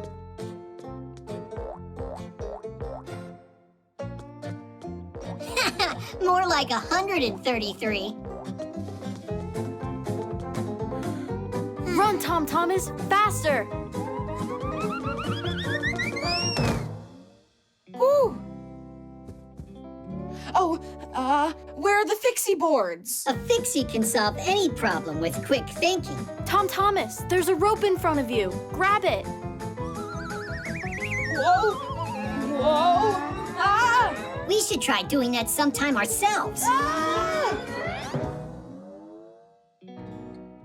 Chusaka, hi there. Chusaka? In our home? I was joking around. Huh? Hey, it's me. Don't celebrate yet. You still got a toaster to fix. You've only got 1 minute left. But I don't have a pack-a-mat. So? Just another joke there. Help me! Help me! Run inside the toaster. You're a Fixie. It's dark in here, and my hair doesn't glow. Save me! I don't want to be a Fixie anymore. That's enough! The first glasses for seeing three-dimensional pictures were invented as far back as the 19th century. That device was called a stereoscope. Doesn't it remind you of something? Today, people wear quite similar glasses when they watch 3D movies. But let's travel back in time to the last century. It was then that the first entertainment attraction with virtual reality was built. When a person would put his head inside of the machine, he could have found himself feeling like a racer. He'd see the picture, hear the sound, and even smell the scene. And the chair he was sitting on would vibrate. Today, it's not necessary to sit in one place. You can just put a helmet on your head, grab a pair of sensors, and be right inside the game. Save me! Save me! Time's up. You can take the glasses off. Who am I? Where am I? So, is it easy to be a Fixie? Not a care in the world. Actually, I would say being human's easier. I've got another game for us to try. At least I won't have to hide from anyone in this one. No! Not again!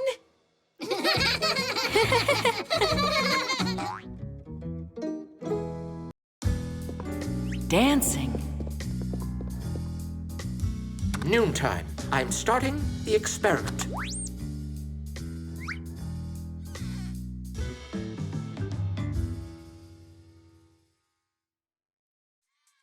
Huh?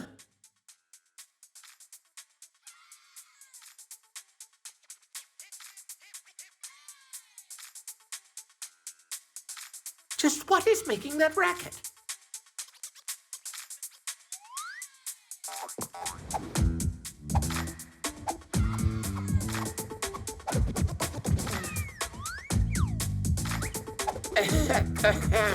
Ah, Professor, check out this dance we're doing. This is not a discotheque, it's a temple of science. You'll have to turn off that thing. All right, the readings are normal. Dancing is something you can do anywhere. Professor, your attention, please. Have you ever noticed how your arms and legs just want to start moving all by themselves when some familiar music is playing? Uh-huh. We might start clapping our hands, stamping our feet, or swaying side to side. That's all part of dancing. Ancient tribes believed that dancing could change the weather or scare evil spirits away. Now, most people dance just for pleasure. It's not only fun, but good for our health, too, because dancing is like exercising to the music. But you see, science and dancing don't mix. Now I get it. The truth is that you don't know how to dance, right? I'm sorry to tell you, but your assumption is entirely incorrect. Yeah, sure. You're a dancing professor. Yes, of course you are.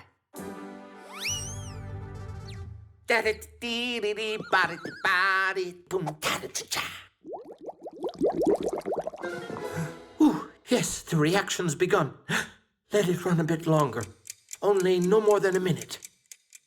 Cool dance? Anyone can dance without music. Well, then here we go.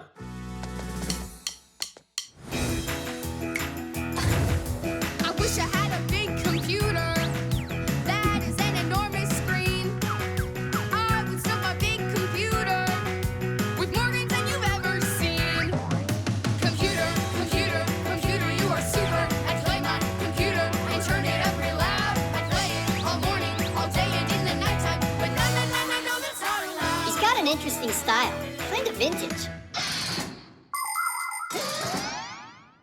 There are so many different kinds of dances in this world that it's hard to even count them all.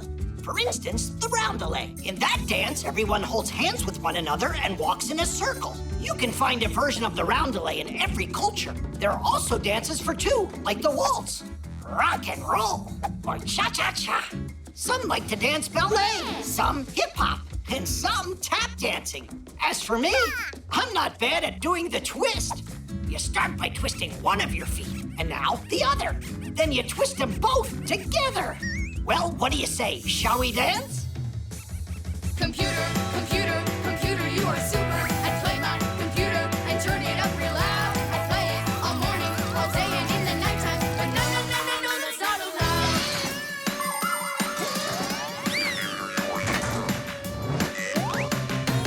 I have got a dream that's burning, a dream that I will not forget.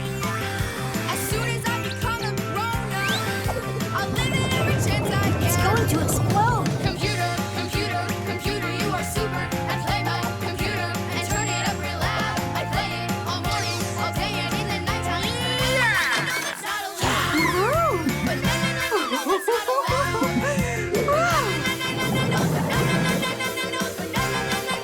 Oh, no, no, no, no, no, it's not allowed.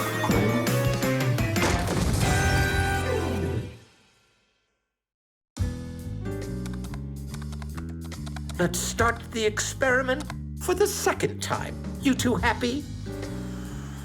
But you gotta admit, it was fun.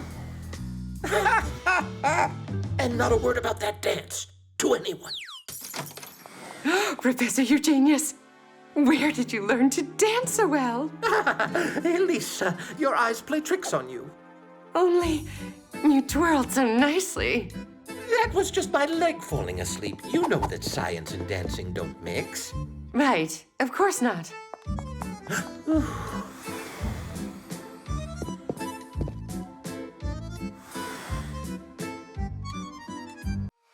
The piano. We got your phone checked and cleaned up. Great. Thanks, Fixies. You're lucky you got Fixies here. In our house, the piano's broken, and we got no one to repair it. A piano? You got one for real? Wait a second, maybe you could try. A piano? I can do it. Do you know how it works? You're gonna tell me, right? A piano is a string, percussion, and keyboard instrument all under one lid with a full-blown mechanism inside. Every one of the keys has a hammer attached to it. When you press a key, the hammer strikes a string and it starts vibrating. That's how the sound is born. The thinner and shorter the string, the higher the sound. The longer, the lower. Pianos come in different shapes and sizes, but making beautiful music is something you can do on any piano.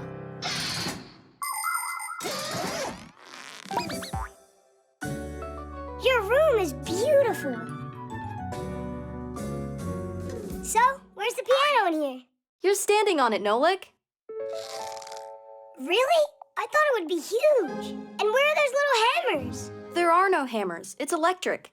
There's no sound either. I'll go in and check. Oh, now I see what's broken. We have contact. Tidish! Tidish.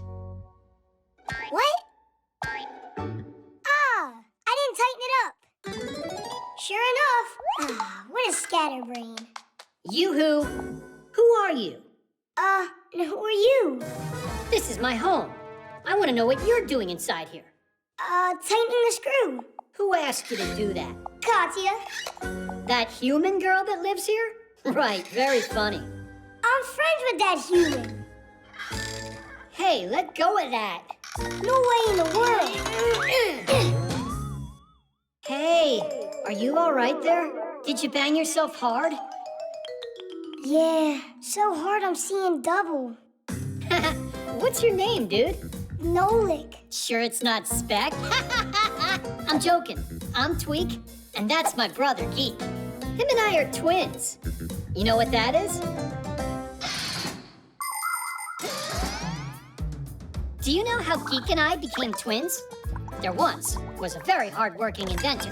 who needed to make 2 identical gears with very thin edges. He worked day and night, carving, grinding, and polishing those parts, putting his heart and soul into it until those 2 gears looked identical. And as you already know, when a piece of soul goes into making something, a fixie appears. And in this case, there was enough soul for 2 of us. But our lives changed when the inventor died. We got picked up together with his other things and dropped off at the dump. Without any work to do to stay charged, we just zonked out. If it weren't for a chance meeting, we would have perished. Hey, Tweak, don't tell them everything at once.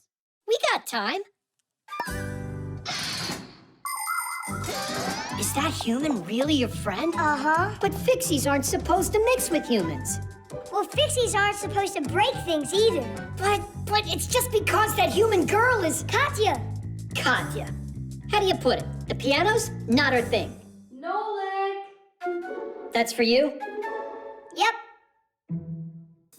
You got the guts to introduce us to her? I thought Fixies aren't supposed to mix with humans. But you're friends with Katya. That means she's a human you can trust. First comes the piano. Well, we warned you, Nolik. Are you all done? Turn it on! Oh no, here we go again. They take care of our machines. Irons, phones, and toasters. 3s and TV screens. Katya, stop! How come? You don't like it? That's not it. It's good. And a really good song. And super loud. Only you don't want to scare all the Fixies off, do you? Scare what Fixies off? This is Tweak, and this is Geek. Not quite. My name's Tweak, and mine's Geek. Ah! We've got Fixies living here.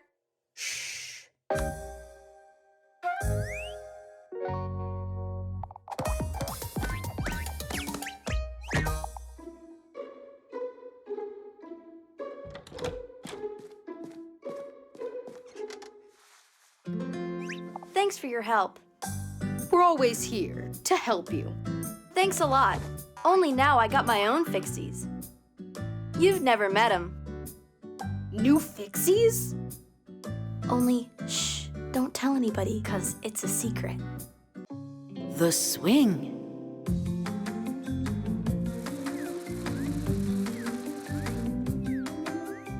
Marcia, check out what I can do. Sit down right now. You're going to fall. I'm not gonna fall. Did you hear what I said, Nolik? There's no need to worry at all. We're right here with him. Oh, yeah. Hold on tight, do you hear? I'm good. Great! We're almost done here. Papoose, look at you. Ah! Nolik, are you okay? It looks like his head's still on his shoulders. I'm sure next time he'll be more careful. There won't be a next time, you guys. That's all. We are done with swings here. And that's that. No, Marcia. Don't you have something to say? Yeah. We are done with swings here. Go inside the television and think about your behavior. You are grounded. You're being too hard on him. Have you forgotten how much you loved to swing when you were kids? I? Never ever. I love to swing. What? Who came up with the swing? It may have been the monkeys. They would swing on vines to jump as far as possible. And just for fun. Prehistoric man saw that and decided to give it a try. He even added a board. Then people thought of putting one log on top of another, and the seesaw was invented. Many years have passed, but the basic designs haven't changed. Only the materials are stronger now.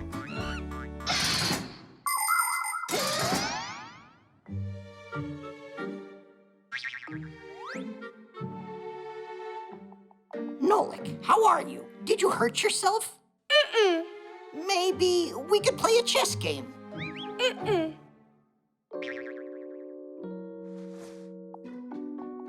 You're upset, huh? You see, your parents, they worry about you a lot. You could have hurt yourself there. But nothing bad happened. Marcia and Papoose act like they were never kids before. Like they never played on a swing. It's just that everyone grows up. and forgets what it was like. It's more like you grown-ups are boring.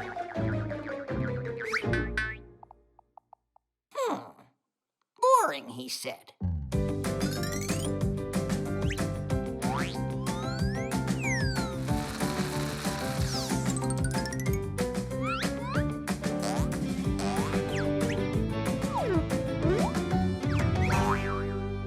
Nolik, did you think about what you did wrong? What in the world is going on? Where? Ah, you mean these swings? They turned out nice, right? Yeah, well made. Move over. No, what are you doing, honey? Woohoo! This is great. I haven't flown like this in a long time. Take apart that thing this instant before someone gets hurt. Head? Marcia, why don't you give it a try? Visit your childhood. Foolishness. I'm not doing this. I don't want to. Only not real high. Don't push that hard. Make it go higher. Are you sure you won't fall? I won't. Don't worry. Marcia and Papoose met each other at university. At the time, Marcia was working at the library, keeping the computers running smoothly. One evening, when nobody was left in the building, she noticed a lamp still lit in the center of the hall. She flew up to the lamp to turn it off and saw a book on the table about space with a Fixie studying it intensely. Papoose was so absorbed in his studies that when Marcia approached him to say hello, he jumped in fear. They spent all night sitting on a windowsill. He was telling her about the stars and about his dream to visit a faraway galaxy. And that's how they became friends. What happened next? I think you know about that.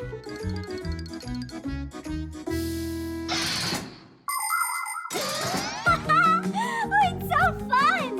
Woohoo! Marcia! Oh, you're swinging? You said we can't have a swing in here. This isn't fair. Nolik, I didn't mean to. I was afraid you'd get hurt and made a mistake. Sometimes adults can act really annoying. So, now I'm allowed to swing? You're allowed. Just hold on tight this time around. Of course. I don't want fall number 2.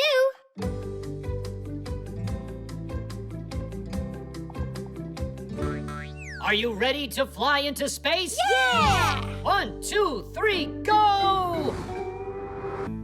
The hoverboard. Watch this! Woo-hoo-hoo! Bet you can't do that. You don't even have a Fixie board. And who cares? My parents got me something really cool. A hoverboard. Look. You mean now people can have Fixie boards? So cool! Can you do tricks on that thing? Heh, I sure can. I'd show you right now. But it's raining. And so what? Are you kidding? Hoverboards run on electricity. A hoverboard looks like a skateboard, but with bigger wheels that have electric motors inside.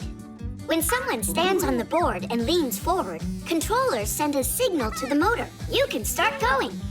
It can not only roll forward, but backwards too, and even spin until the battery runs out of power. But you can always recharge it. And remember not to ride through puddles or mounds of snow. If water gets inside, your hoverboard can easily break. Then just ride your hoverboard in here. I can't, because it's an uneven floor. Or could it be that you don't know how to ride it? Huh. Ta-da! Good, now start riding. It won't go. Ah, you forgot to turn it on, that's it.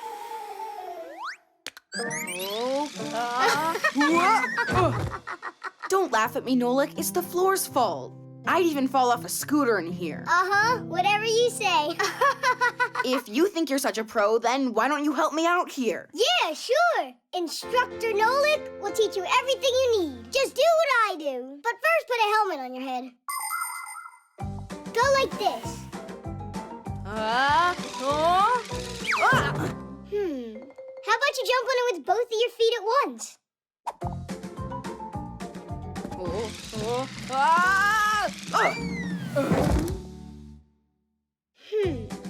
How about jumping on it backwards. That's scary. Don't worry. Just close your eyes.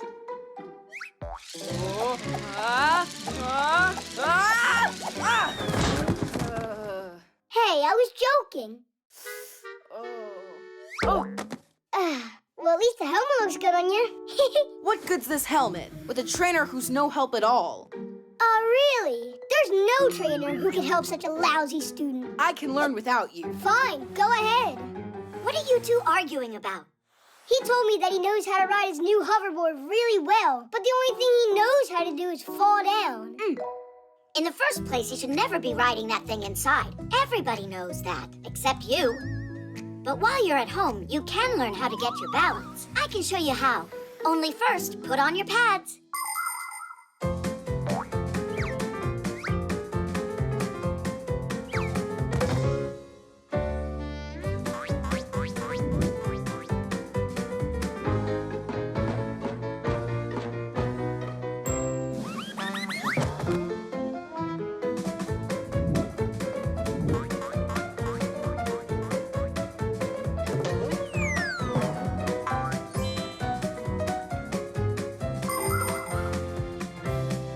Class, Simka, you're a really great trainer. Now I can finally start riding. Simka, I can't stop. Wait, where are you going?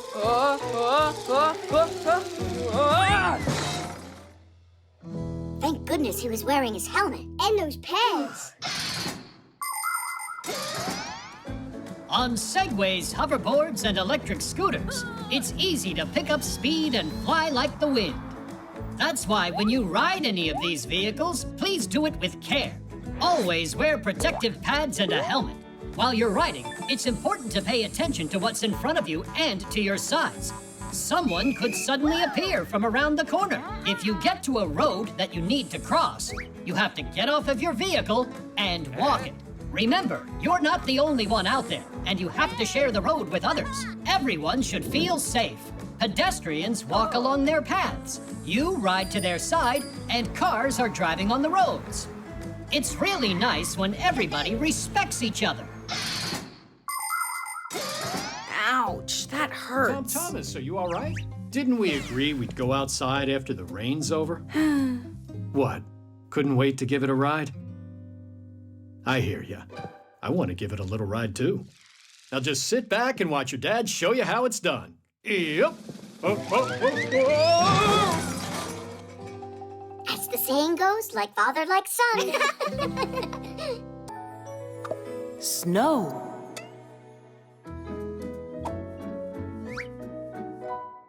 Well, where do you think the tree should go? Let's put it over here this time. But it was right there 2 Christmases ago. And so what? It was nice there. Every year it's the same old thing. How about we have a snowball fight instead, like humans? Uh-huh. You'll go get buried in a drift and then we'll have to find you. Here's an idea. Why don't we celebrate this Christmas in the refrigerator? Even better, in the freezer. The humans will be done with their cooking, and they won't bother us in there. And what about snow? We'll find you that snow. What is snow? When water evaporates from seas and rivers, it flies into the sky, turning back into liquid again. The drops are so tiny and so light that they just hang in the air and form clouds. But if the drops in the cloud join together, they become big and heavy and fall down as rain. But these heavy drops freeze when it's cold out, and they turn into ice crystals. They grow spikes in all directions, forming what we call snowflakes. Snowflakes come in a variety of shapes: stars, needles, columns, and even triangles. Each one of them has its own unique design. By the way, not one scientist yet has been able to find 2 identical snowflakes.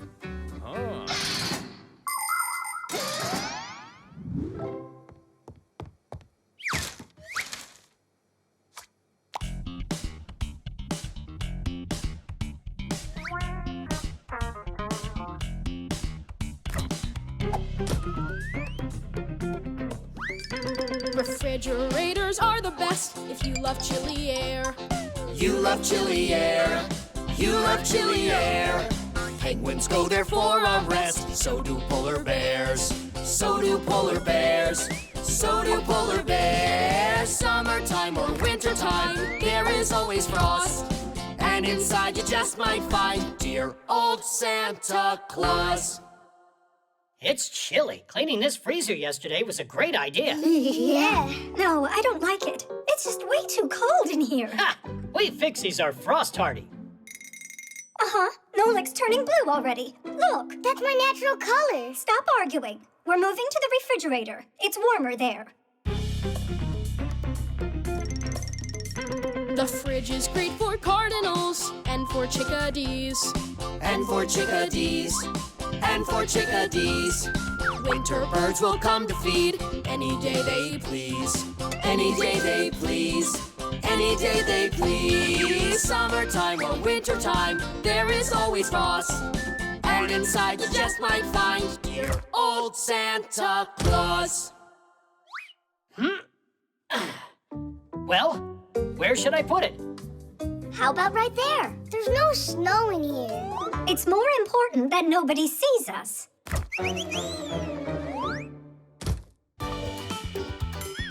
In the fridge, the weather is a walrus's dream. Walrus's dream.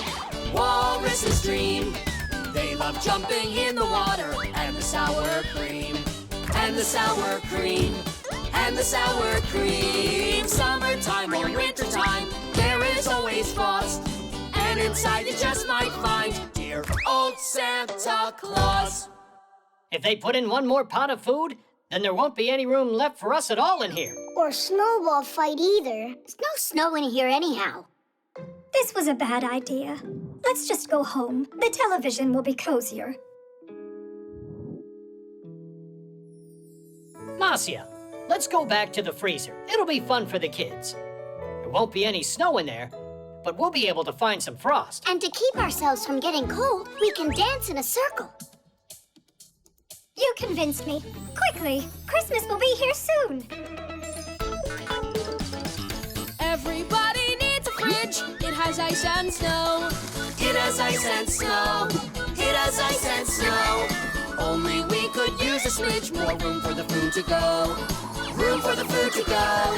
Room for the food to go. Let's all climb inside in there like one big happy brood. But there's no space. There's no space. Who cares? We'll just eat the food.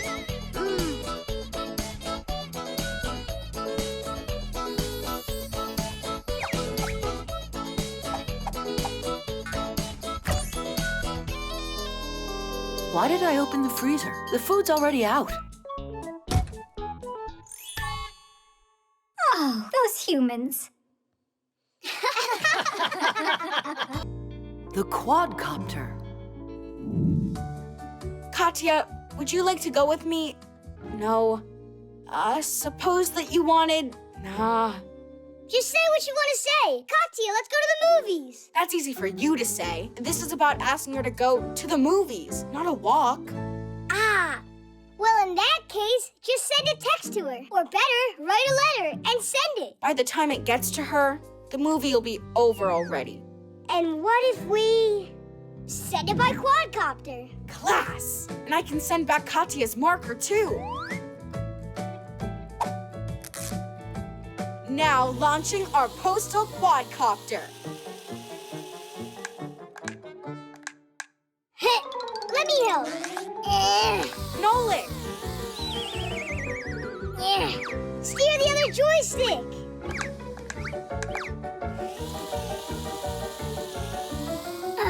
That was a good job. A quadcopter looks like a helicopter, only it's smaller, and it has 4 rotors. They can also carry a camera, which means they can not only fly fast, but can shoot videos and photos too. These devices are used by journalists to help document their stories, and by cameramen to shoot from high above the action. Quadcopters also help rescuers find missing people. And soon, they'll be delivering groceries and packages.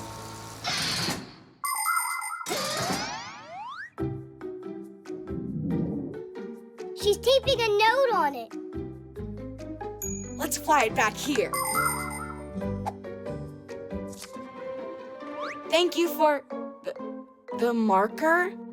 What about the movies? Nothing at all. She doesn't want to go. Maybe Katya doesn't want to go with me, but with Johnny. Your imagination is awesome. All right, we'll check with the quadcopter.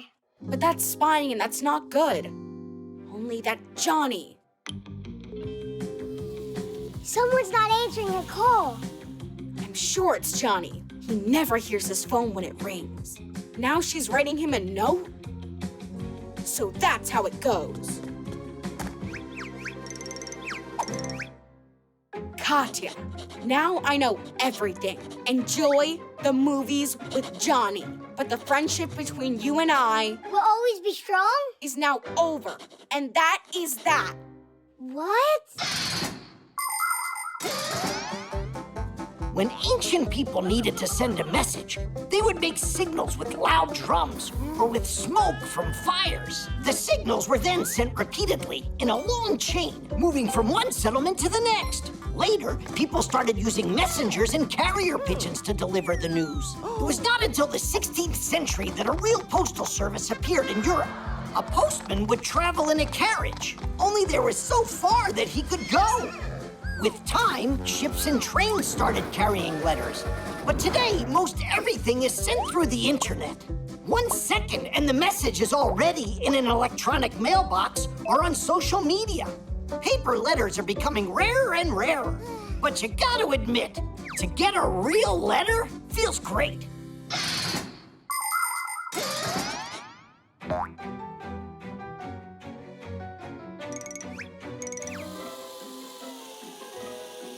You sure you want to send that back to her? No, I want to hand it to her. But then she'll find out that we were spying. Katya?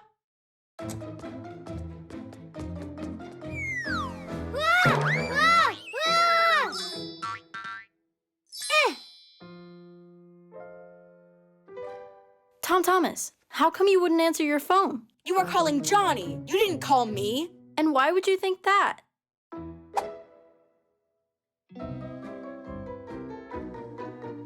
7 missed calls? That means... I was thinking that you and I, could just open this. But you were writing this note to Johnny. Hey, were you spying on me? No, Katya, it's all my fault. Please forgive me. Tom Thomas wanted to send you a letter. But it never got to you. It fell off the quadcopter.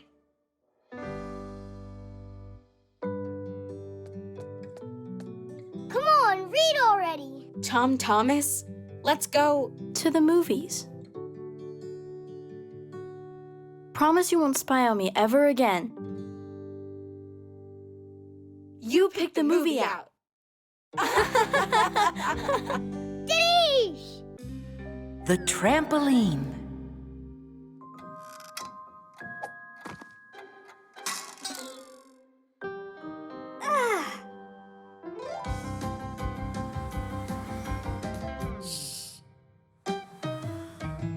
Tula, do you know where Simka is? Uh-huh. Found you, Simka. Tula, why'd you tell him where I was hiding? Hey, what's going on? I'm in a bad mood today, that's all. Then play hide and seek with us. That'll make your mood get better. It won't do anything. I'm gonna be in a bad mood today. That's what my horoscope tells me. What? That's a joke, right? Fixies don't believe in all that nonsense. Some people believe that the stars and planets have control over what happens in our lives. If you slip on a banana peel, it's Jupiter's fault. If you win a competition, say thank you to Mars. People even make up horoscopes or predictions to try and figure out who's going to be lucky on a given day and who's not. Of course, it would be nice to know what the future holds beforehand. But to this day, scientists have still not found any evidence that horoscopes can actually predict the future. Obviously, some predictions can happen coincidentally, but we shouldn't count on those predictions coming true. Everything is in your own hands. It feels much better to know that your success comes as the result of your hard work, and not because of the turn of some planet. But I really am having a terrible day today. That means the horoscopes aren't nonsense. I say we check and find out. 5, 4, 3, 2, 1. Music's great for lifting your spirits. Now without this little part, everything just falls apart. If you think a screw is knocking, take it out, but just beware. Everything will break without a... Nolik, do you have that huge brush? For what? So we can tickle Tula. Hey, what's that for? Tula. Hey, where are you going? Wait, I'm gonna cheer you up.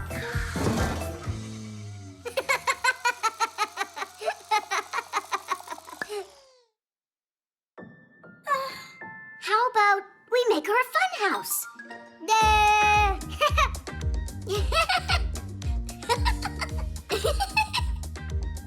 Whoa!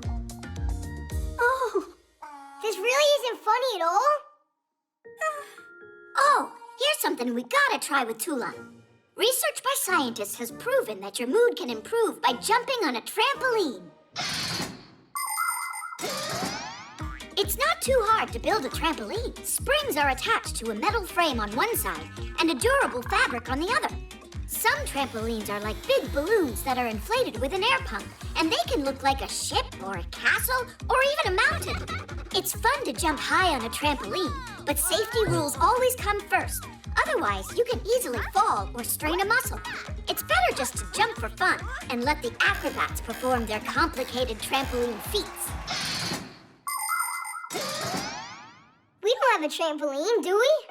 Wait, I got an idea. Stay here. I'll be right back. Hang on, I want to go with you.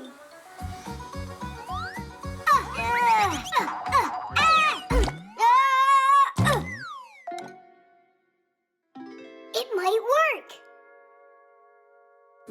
It looks like a gelatin mold. No, it's not. I've tested it. Come on, jump with me. And Simka? We'll start without her. That way you'll be happy when she gets here. Let's jump? I'm sure it won't work. Just give it a try. On the count of 3. 1, 2, 3! Help! Save us! Nolik? Yeah! A horoscope against a trampoline. It's not a fair fight. But that's not a trampoline. It's a dessert. What's the difference anyway? It's like I already said. Today the whole world's against me. What is this? Whoa! Look, I'm flying! Where's that bad mood of yours that you said was predicted by the horoscope? Huh? It went away! Told ya.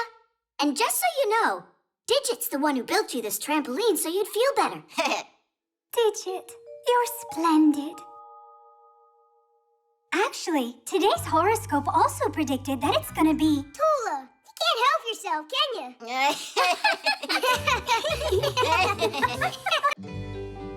The book. Where did Tom Thomas go today? He went with his mom to the post office to pick up a package from his grandma. Class, I can't wait to see it.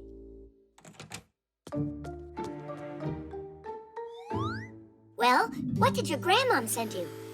It's the #1 coolest present.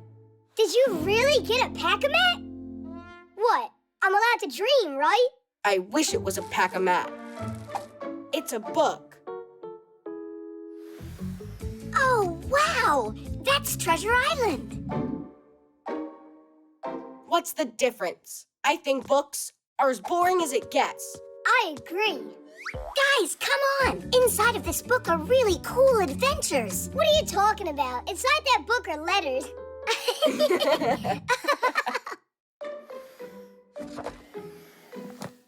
So, you're really not interested at all? Nuh-uh. By the way, inside this book there aren't just letters. It's got pictures. Pictures? A lot of them. And they're exciting, colorful, and huge. How about we take a little peek at those pictures?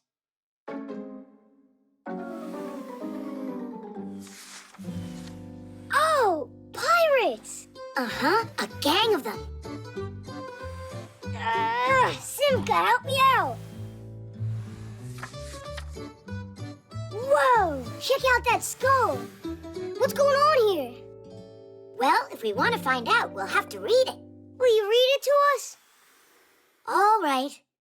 Having taken a hold of the map, the pirates set off to find the stolen treasure. And they walked on and on. The road was winding and went up and down. Finally, that very pine appeared in the distance. It towered almost 200 feet above the thicket. Sensing that the treasure was close, the pirates rushed forward. Even Silver hopped along on his peg leg.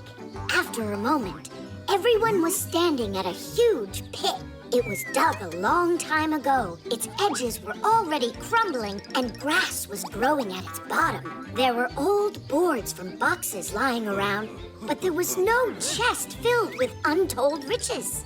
Someone had already been there and stolen the treasure right out from under the noses of the pirates.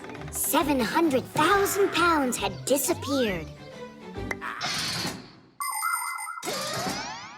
So what happened after that? Yeah, who stole the treasure from there?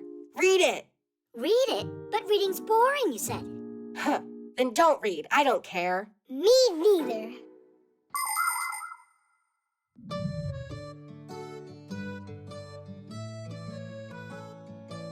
Oh, it's the guy who thinks reading is boring. What? I wasn't reading. I was looking at the pictures.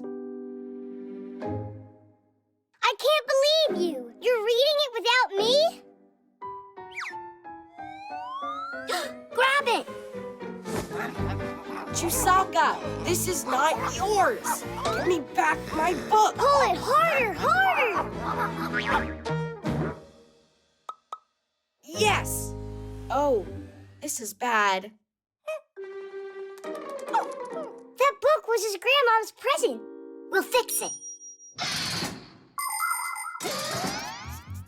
In ancient times, people copied books by hand, but now they are made in printing houses. First, a mock-up is produced to place the text and pictures where they belong. The pages are then transferred to metal plates, which are loaded onto rollers. Ink on the rollers is pressed onto paper as it passes through the printer.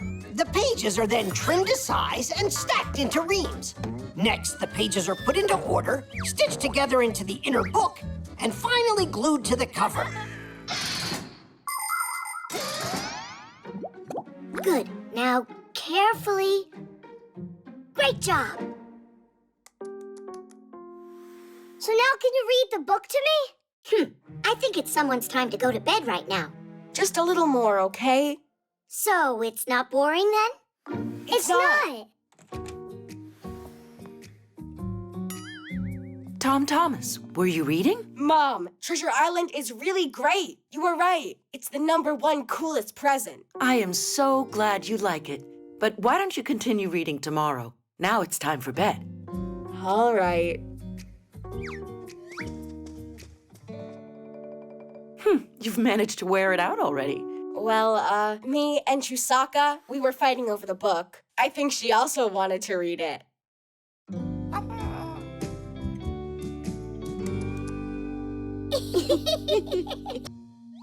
Memory.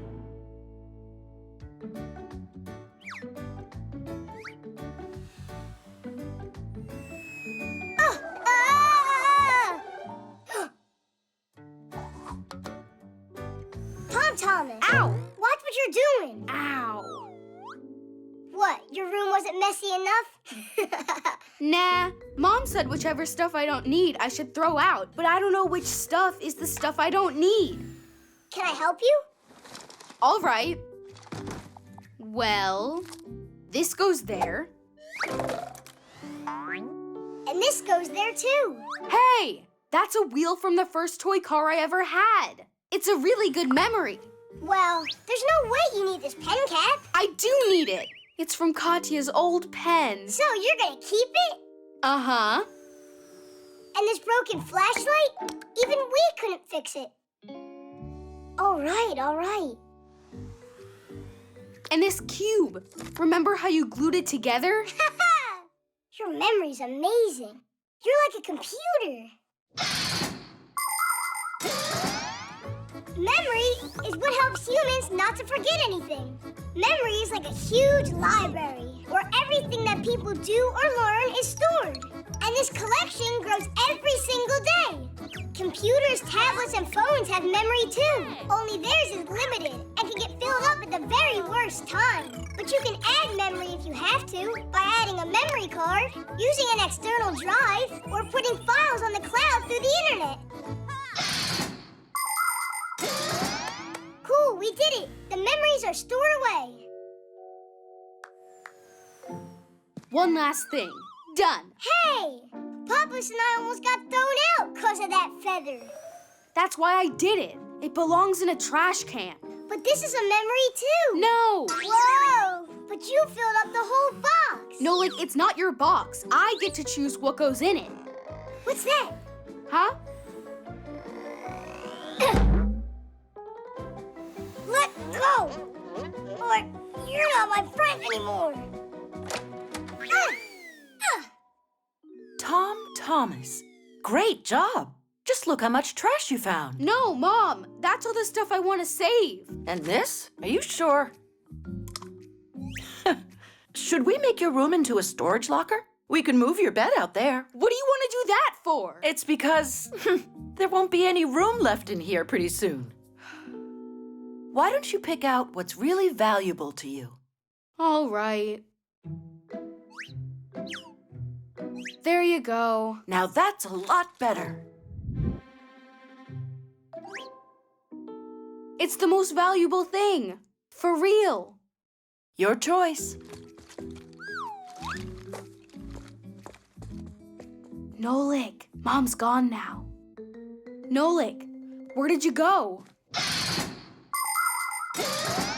Memorabilia helps us remember things we have enjoyed.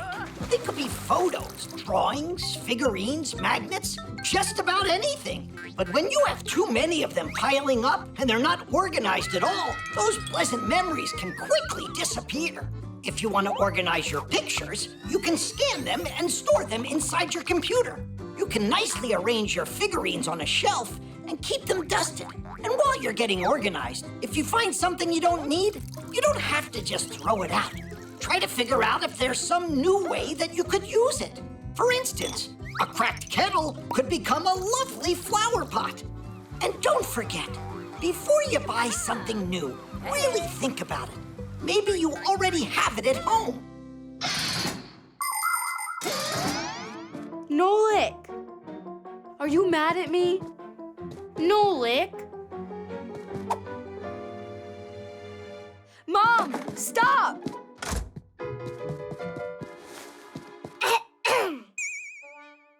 Nolik, you're not hurt. Oh, you scared me to death. That's the second time I was almost thrown out.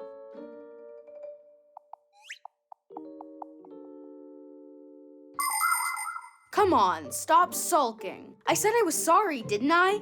And I saved the feather as a memory. Huh?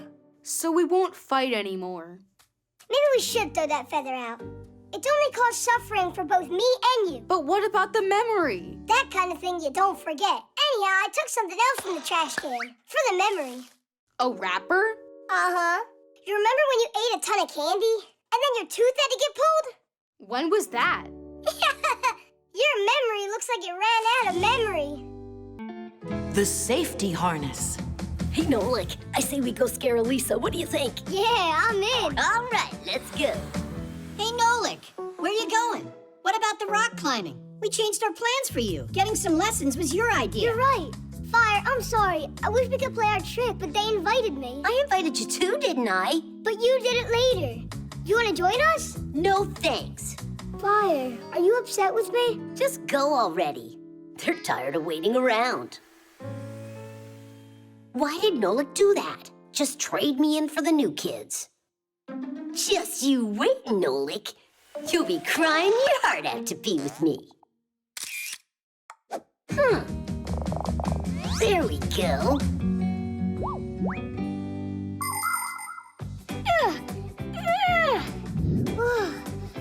Pull yourself up.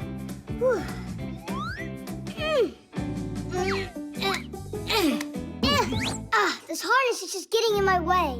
Huh? Look where Fire climbed all the way to.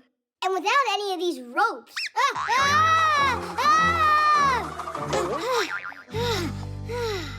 You know, maybe it's less comfortable with a safety harness, but I'm sure I wouldn't want to fall without one. Rock climbers wear special belts called climbing harnesses with loops on them. Fastened to one of the loops is a hook with a lock called a carabiner. The carabiner is connected to a secure rope, protecting the climber from a dangerous fall. By the way, safety harnesses, they're not just for mountain climbing. They protect window cleaners on skyscrapers and aerial gymnasts under the circus big top. And come to think of it, a seatbelt in a car is a safety harness too.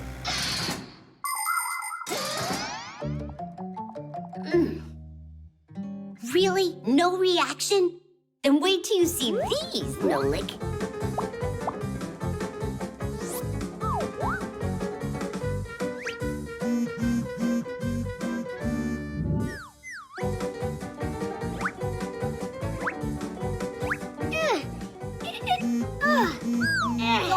Go on, Nolik. Just a little more. You got it, Nolik. Go. You got it. I climbed all the way. Finish!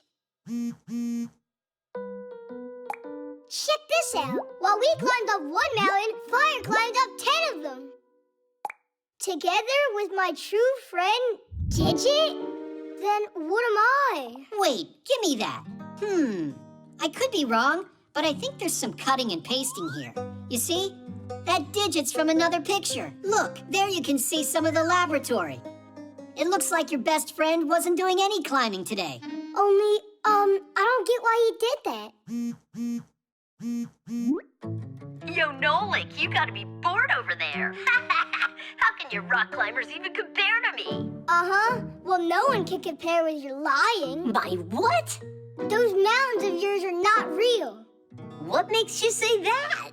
You're not even wearing a harness. Because I don't need one. Yeah! Hey, stop, Fire. You could fall. I'm not a scaredy cat. Like some Fixies who I know. Quickly, to the laboratory. He could get hurt without a harness. You know what? Let Digit protect him.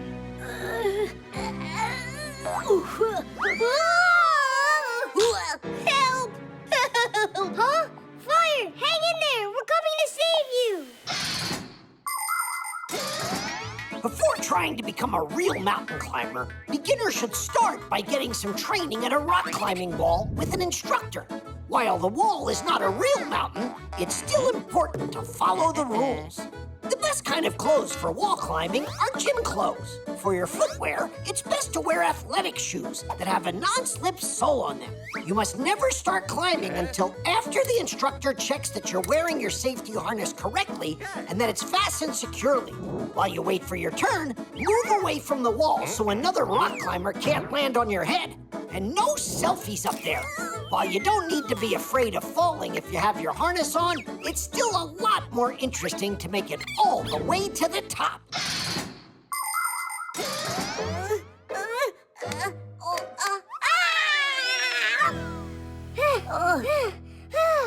That fall could have killed you. As if anyone cares what happens to me. Hey, we all care about you, Fire. You really care? Nolik, you're my best friend in the whole world. Woohoo! When are you gonna tell Digit? By the way, that looks like a good climb. Wanna try it? Only you'll do it the right way this time. Finish! The online store. 1, 2, 3, turn it! Simka, you need to turn it in the opposite direction. No, it's righty-tighty, lefty-loosey. Why don't you come down here and do it, and I'll sit back and watch you? My dissertation? It went great. I successfully defended it. Professor Eugenius? No, he didn't congratulate me. I told the professor over and over not to forget about that. He wouldn't be our Eugenius if he wasn't forgetful. You should stop your joking and go and tell the professor about Elisa. 5, 6, 7, 8, 9, 10. We will fix it once again. Whoa. Guess we shouldn't bother him. Then what do we do now? Look at that, Tweak. What is it? A store on the internet? Uh-huh. The professor probably wanted to buy flowers, but got distracted. I think we should finish ordering them for him. There are so many bouquets to choose from. I'm sure he'd want the biggest one. What do you think these numbers mean? The number of flowers that are in it. Oh, everything's already filled in. The name, address, and a number for some kind of card. There, done.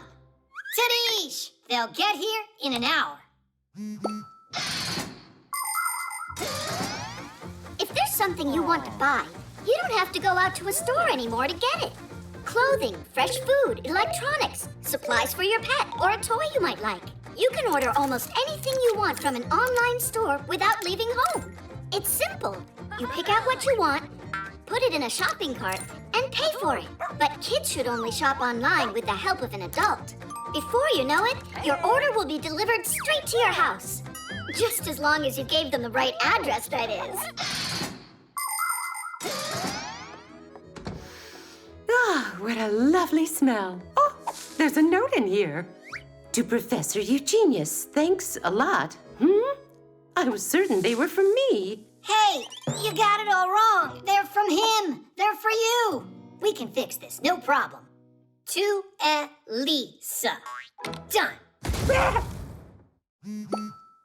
Another bouquet? These kind of flowers always set off my allergies. Professor Eugenius is so absent-minded. First they get sent to the wrong person, then he sends the wrong kind. We can fix it, no problem.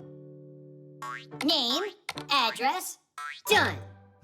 Why does my phone keep making all these funny sounds today? Don't worry, this time we know that we got everything right. Good job, guys. What is this? How? What happened? Someone used my card and ordered a ton of flowers without me knowing. No, not a ton, just 3. Bouquets, that is. What? You mean you guys never told the professor? Never told me about what? Well, Elisa, she was crying, and you were busy working. We decided to help you out. You decided to help me out by spending a lot of my money? Money? What do you mean, money? You think you can get flowers on the internet without having to pay? That's what those numbers must have been about. But you wanted to order flowers anyway, didn't you? Yes, I did. And look, I've already done it. And then you... Professor Eugenius, you remembered. When you're playing a game with play money, you can spend as much as you want. When you're playing a game on the internet, you have to be careful. Many of the websites out there that offer games and cartoons charge real money that is collected using credit or debit cards. Adults get these cards from their banks or through work. They're convenient for paying at places like restaurants, theaters, or stores. Salesmen put the card in a reader to take money from the buyer's bank account, and the buyer gets a message saying how much money he has left. Now people can pay for things directly from their phones. Only kids, you have to remember this simple rule. Don't buy anything through the internet without the help of an adult. Because with just one click, money can be gone for good. Congratulations on defending your dissertation. You did so well. Thanks so much. But you spent much too much money, dear Professor. Oh, nothing is too much for you, Elisa. Yes, and I'll make sure that the plant is taken care of properly. It will get watered and fed every single day. And I'll watch you, so I can tell you how you're supposed to be watering them. The fly trap. Now look and learn. Ha, you missed again. 'Cause I'm not warmed up, Nolik. Lucky shot. Oh. And that time? What about it? That was luck too.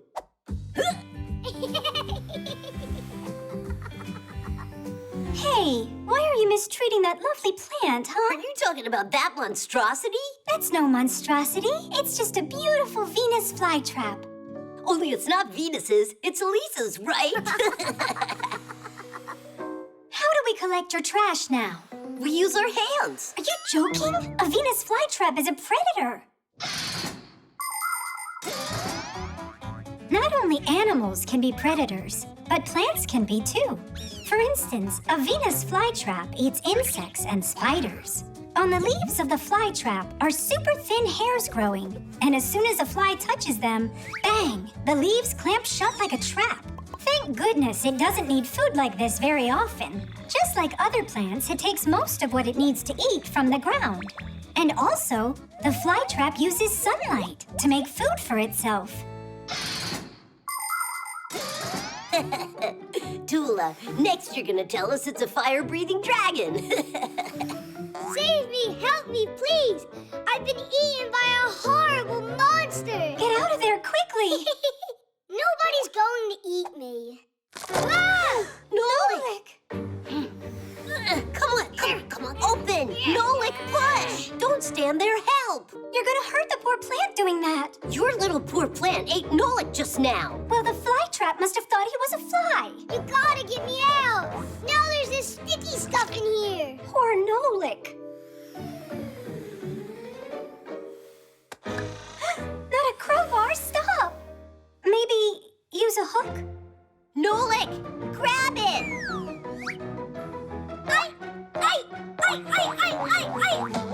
Well, do you have any other ideas? The flytrap is hungry, so why don't we offer it some food? Maybe then it'll let go of Nolik. Huh, candy! Fire! You can't feed candy to plants.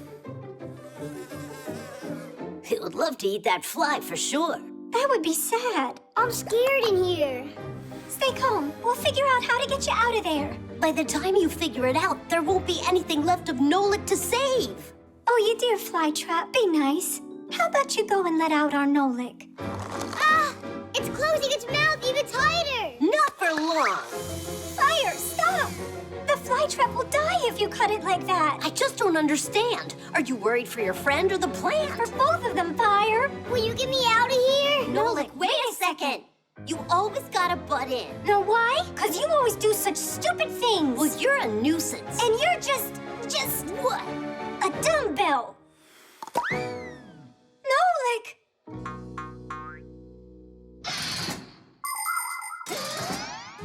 Growing a plant is a long process. The first thing you'll need is to get yourself a pot. At the bottom, you can add small rocks to help the water drain better, so the roots of the future plant won't rot. Next, pour soil over the rocks, place a seed in a small pit, cover it, and then water it. And continue to water it whenever the soil dries up. But it's important not to overwater. To make the plant grow faster, put the pot in a warm and sunny place. In the winter and fall, when there are less sunny days, you can put your plant under a special grow light. Just remember not to rush. Try to be patient, and then one day your sprout will break through the dirt and then grow into a healthy plant, if you take care of it. Nolik, wake up! Nolik? Nolik. Oh, he's all right. I didn't get eaten? No, you didn't. You figured a great way to get out of there. You turned into a screw, and the plant spit you out. Tadoosh. Don't ever try that again, predator. Who are you calling a predator? You're right, Tula. Forgive me. And Flytrap, I'm sorry for what I did. Maybe we should feed her? After what you did to her, let her rest. Although, I know how you could be nice to that plant.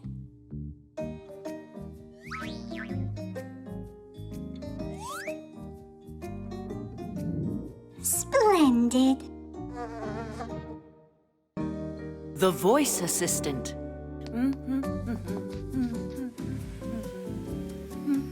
Tweet, Tom Thomas's mom is over there. Today at 10 a.m., you planned on going shopping. You're right. I totally forgot. Alyssa, thanks. You're welcome. Is that Simka joking around in there? Peekaboo! Simka! Nolik! Are you here? Hang on a sec. That wasn't Simka's voice. Could there be some new Fixie in there? Let's pay her a visit and we'll find out. How about we introduce ourselves first from here? It's great to go and visit your friends, and it can be a pleasant time for everyone if you follow a few simple rules. For instance, you should set a time in advance and not be late. Your host will be very happy if you bring something delicious for everyone to eat. And of course, you should be polite and well-behaved when you're visiting someone. Otherwise, just imagine, you open the door and one of your guests goes straight inside without even saying hello to anyone. He sits at the table and eats with dirty hands, then proceeds to jump on the sofa with his shoes on, makes noise, grabs everything without asking for permission, and doesn't say please or thank you at that. Would you be happy with a guest like that? I don't think so. Her name was, Alyssa. Is that it? Alyssa! Alyssa, hi there. Hello. Oh, wow, we've made contact. Are you a Fixie? It's possible. Do I look like one? We haven't seen you yet. Come on out. I'm fine in here. She's a strange Fixie. She'll talk to humans and won't come out and play with us. Alyssa, we've got pack-a-mats out here. Come on out and we'll show you. I'm not in the mood. What? You're kidding me, right? Then how about racing on Fixie boards? Maybe some other time. Oh, Alyssa, do you like cartoons? I do. Yeah, we'll definitely get her out this time. What kind do you like? I just don't get her. Fine, we'll pick one ourselves. Turn on a cartoon about cowboys. One moment, please. Now you're in the TV? How's that possible? Hey, say something, will you? I wonder if she ran back over there. Hey, are you in here? She could have gone in the remote. Enough of the hide and seek, Alyssa. Come on out. I have a headache and I'm very tired. How are you doing that? She's just punking us, I think. Stay right here. If you see her, catch her. Alyssa, come out of there right now. In your dreams. Are you mocking us, Alyssa? You've got nerve. Well, I've had enough, but how can we go in uninvited?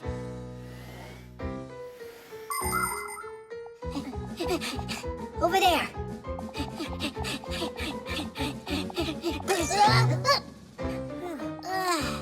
She got away. The TV, let's go. Tweet, Geek, I've been waiting. What's going on with you guys? We're chasing the new Fixie. Chasing who? Alyssa, that's who. What, you didn't hear? You've got a new Fixie living with you. A Fixie? Alyssa is what they call their voice assistant. Who? Not a who, a what? A voice assistant is a super smart program. It's designed to work almost like a brain. It understands what you tell it and it carries out commands. Turn on a cartoon. What's the weather for today? And now, please, check on the internet how many legs a spider has. If you feel like it, you can just talk or play with it. Voice assistants live inside of smart speakers, telephones, and televisions, and can run appliances. For instance, turn on the lights or vacuum. We're such dummies. We thought it was a live Fixie. We asked her to come play. But there's tons she can do. Alyssa, turn on that ditty about the wheel. Oh no! We gotta fix this before the humans get back.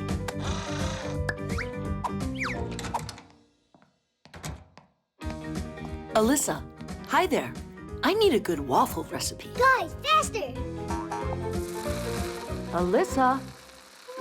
I don't know, 'cause electricity is my only food. Stop! What? Alyssa, I need a recipe.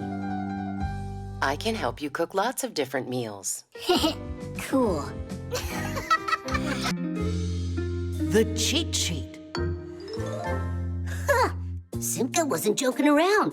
She came up with a whole lesson, even brought a board like a real teacher.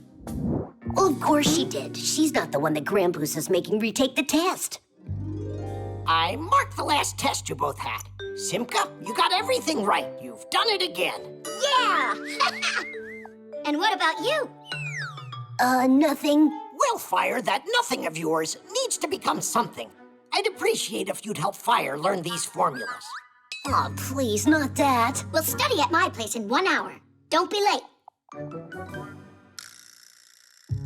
So tired of this.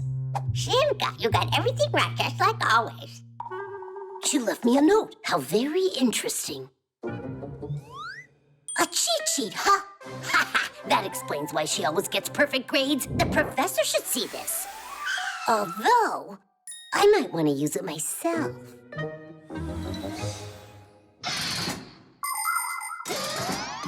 Legend has it that cheat sheets were used as long ago as the 8th century. Charlemagne, despite being a learned king, couldn't remember how to properly write his name. That's why he always carried a special piece of paper with his monogram on it to copy as needed. In other words, a cheat sheet. In theaters, there were human cheat sheets called prompters. The prompters would feed the actors their lines if they forgot them. Today, TV news anchors, weather broadcasters, and video bloggers all use teleprompters. In front of the camera lens stands a sheet of glass that reflects the text that is scrolling on a computer.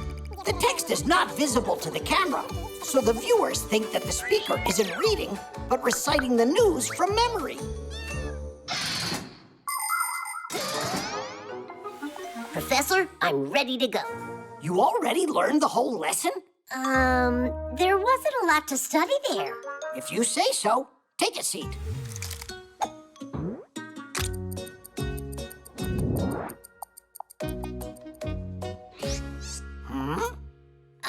My leg. It's itchy.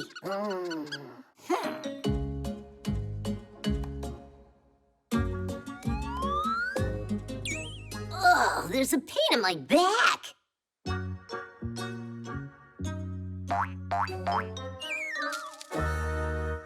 So, you decided to cheat on my test? It's not my cheat sheet, it's Simka's. You don't say, but you're the one cheating here. You need to go study.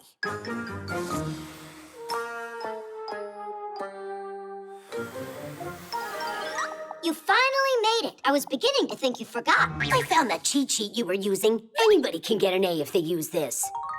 And what did you get using it?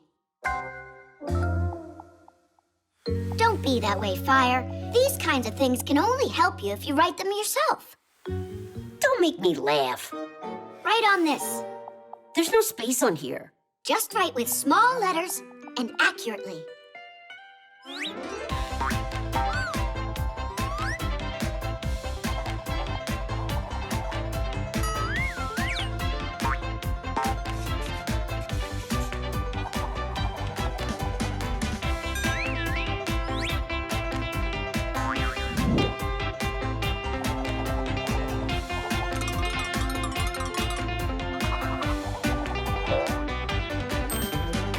It's all done.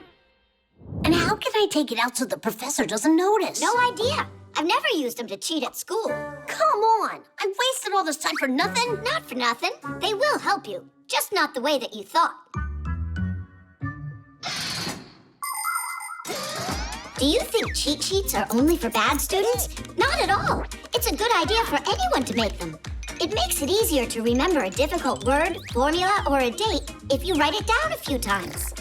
But it's important that you don't stay up all night long and forget to have a good night's sleep. If you do that, you won't need your cheat sheet during the test. Only remember, your notes will only work if you really study your lessons. If you don't do that, then no cheat sheet will be able to help you on your test. Simka, I took the test, and I passed without looking at the cheat sheet. Just like I told you. This cheat sheet is truly magical. You really don't get you learned these formulas on your own? How? By writing them down on there. Ah, you just wait. I'll become the best student in the whole class. Uh-huh. Have a seat. You and I need to study. How come? I've already got this. But that was for the last exam. The next one's history, not math. The weather station.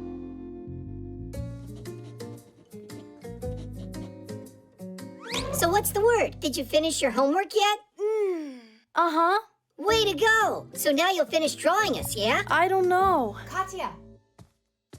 Let's go outside. Finally, we have some nice weather. Our weather station says it'll be sunny for the rest of the day. What weather station? Our new home one. I just bought it yesterday. Come on, I'll show you.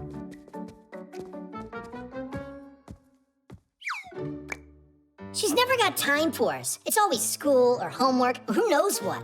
Like sleep. And right now, she's going out for a walk.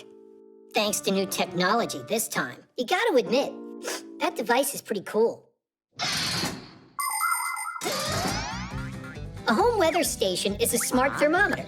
It measures the current weather conditions outside and predicts what the weather will be like over the next few hours. And not just the temperature, but also the speed of the wind and whether you can expect any rain or snow.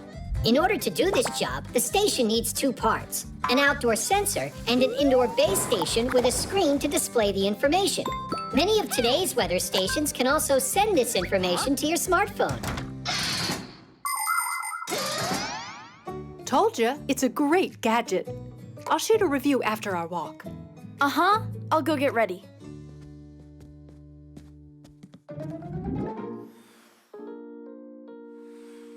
And what do you think Katya and her mom will do if we go and change the weather a little? With the power of our minds? Not quite, with the power of a Fixie tab.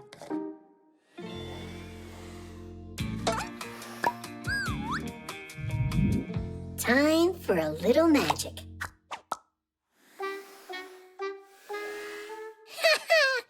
We did it! There we go. You going? Tweak, I promise you, I'll draw you after my walk, all right? Of course that's all right. It's only that I saw the forecast is predicting rain. Uh-huh, like I really believe that. Katya, grab an umbrella.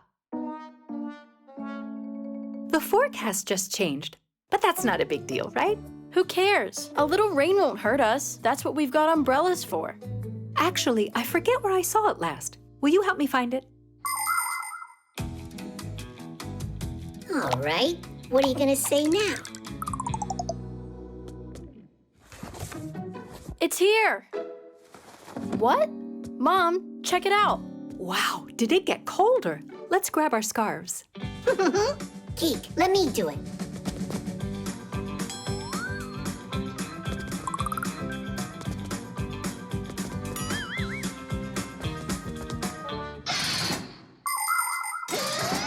Since ancient times, people have tried to predict the weather. At first, their predictions were made by interpreting signs. If birds were flying low, it meant it would rain. If the night sky was clear, it would be freezing the next day.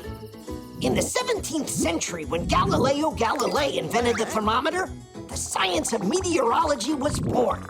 In those days, a weathercock or weather vane was used to show what direction the wind was blowing. And a device called a hydrometer would show how humid the air was.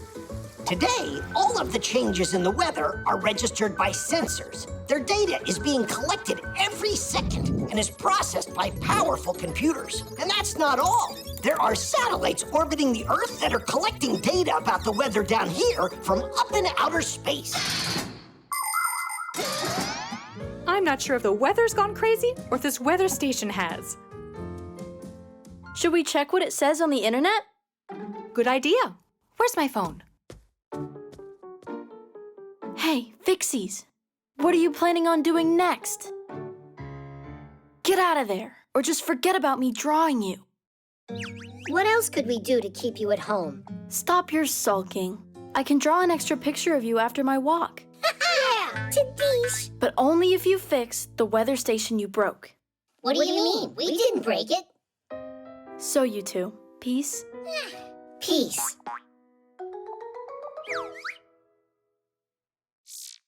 It looks like our weather station got it all wrong. I just made peace with it. It needed a restart. Now it's working fine. What a smart girl you are. Then let's go before the weather changes again.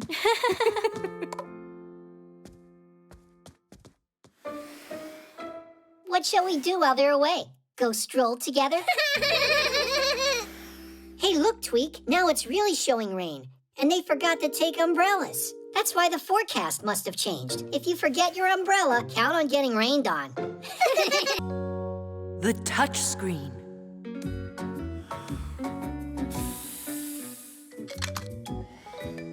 Are you done? This piece will never fall off again. Tom Thomas, you're finally back. We were waiting and waiting for you so long that we fixed everything. Oops, well, almost. I was out taking photographs of birds. I need them for my project. You know this one, it's a sparrow. This one's a jay.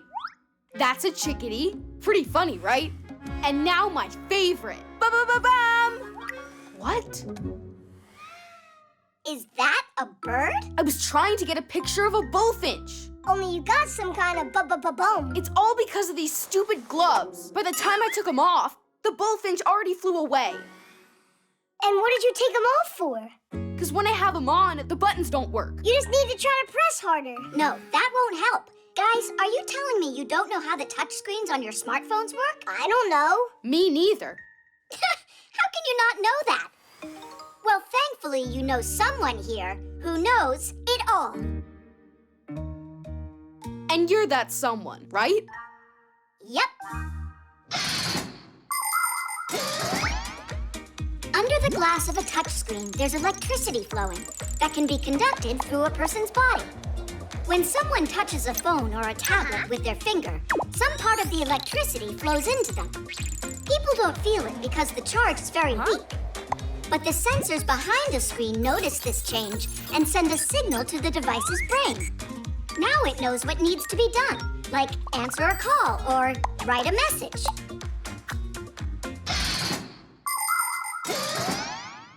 Your gloves are made out of wool, and that means no electricity can go through them.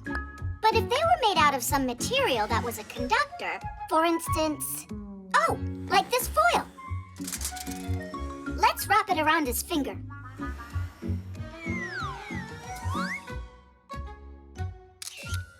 It works with this. I told ya, because foil is a conductor of electrical current. But there's nobody who makes gloves out of foil. Actually, Katya, she has gloves that work with her smartphone. And you have someone right here who happens to know it all, including how to make them. Oh, you are incredibly lucky to have me around. We'll cut the foil into thread and make a few stitches with it on your glove's fingertip. So that way it'll conduct current? You got it.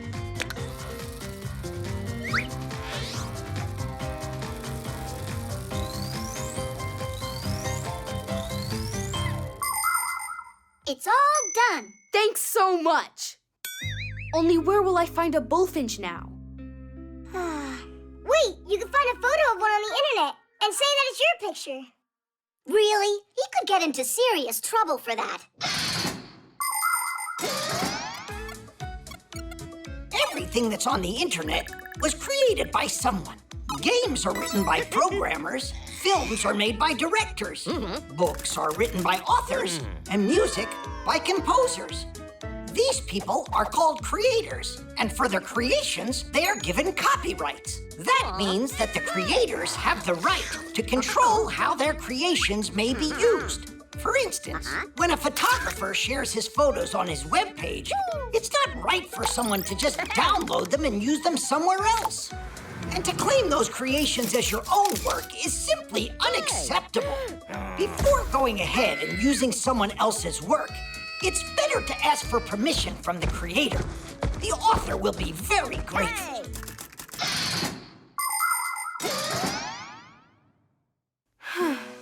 What, did I do all that for nothing? Simka! Look up! It's a bum! A bullfinch? Put on your glove, quick! No, the one I made for you!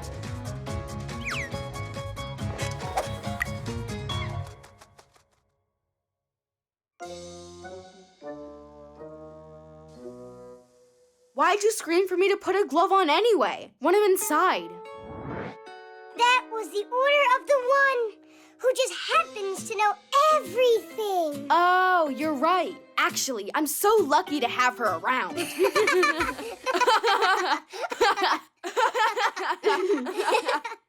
And so what about the picture? We can find one on the internet. Just don't forget to put the photographer's name right under the picture. Energy.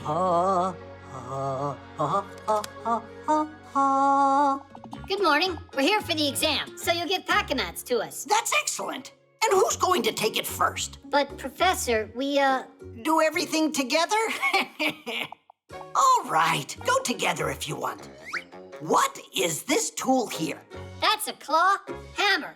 Way to go! And how do I give each of you a grade? You both answer together. But it's faster. I've got time for you. Geek, try it on.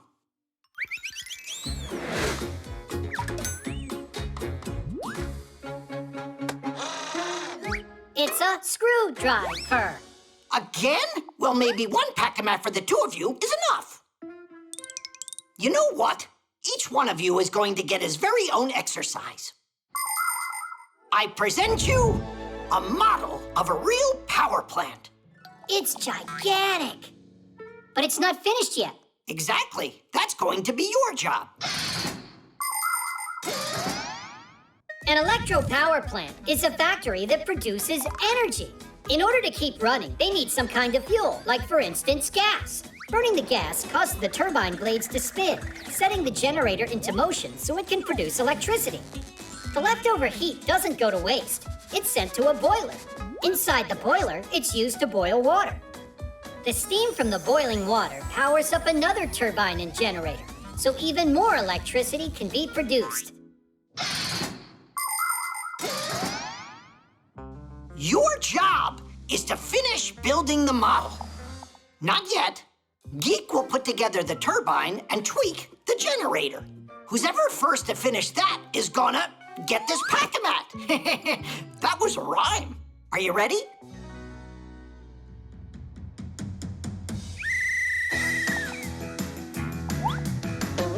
You're off to a great start.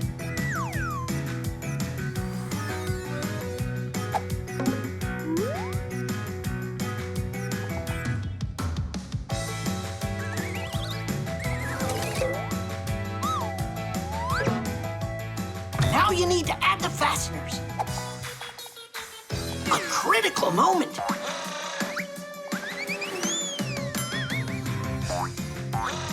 What a move!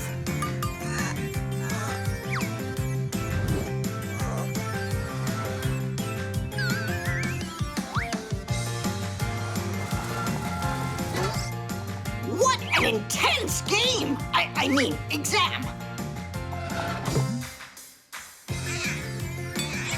These two are going neck and neck.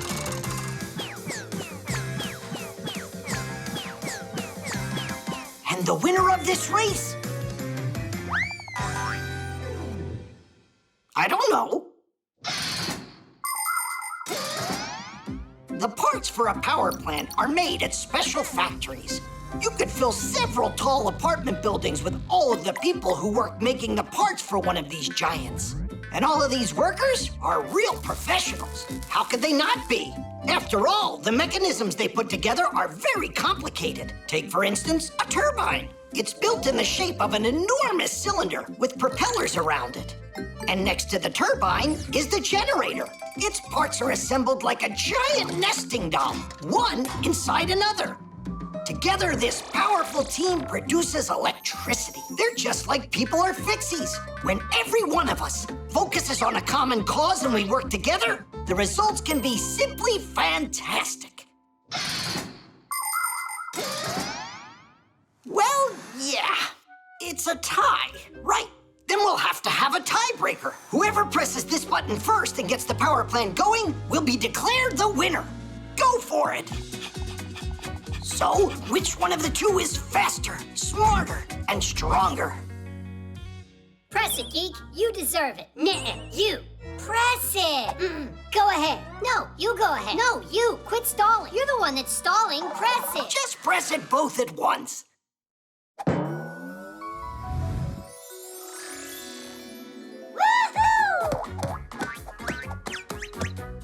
That was was an excellent job you did.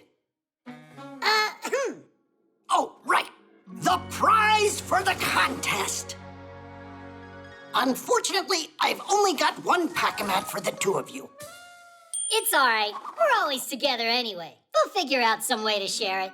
I was just joking. You each deserve your own pack-a-mat.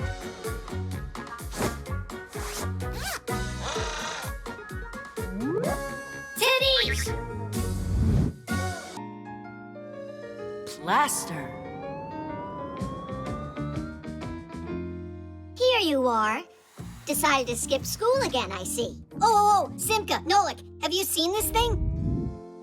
Whoa! Professor Eugenius's head? Uh-huh. 2 heads of Professor Eugenius are better than 1. Only it's not done yet. It's Elisa's. She decided to make a statue of the professor out of plaster. But this is made out of clay.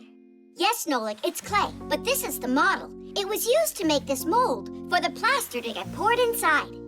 Let's hurry so we get to school on time. You go ahead. We've got our own work here to take care of. We need to check the plaster. It's a very serious job.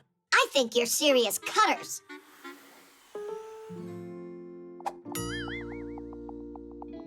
Bombs away.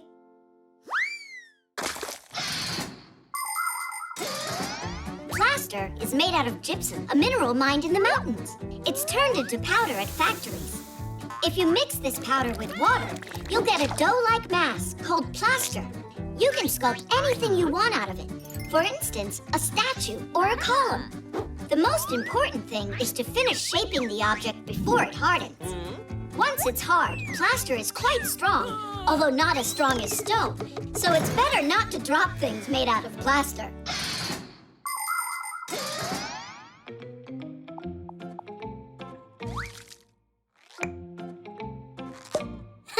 We are seriously well plastered.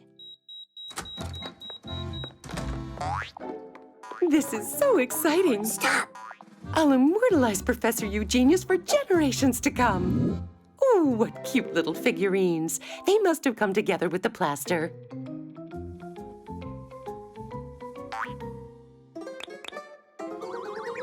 How about I paint you guys?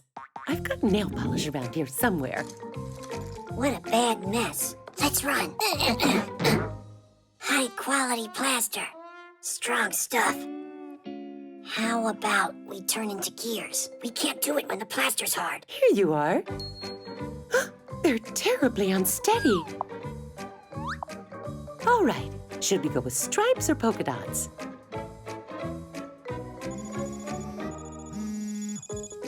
Professor, hi! Right now I'm working on something special for you. Don't even try to guess what it is.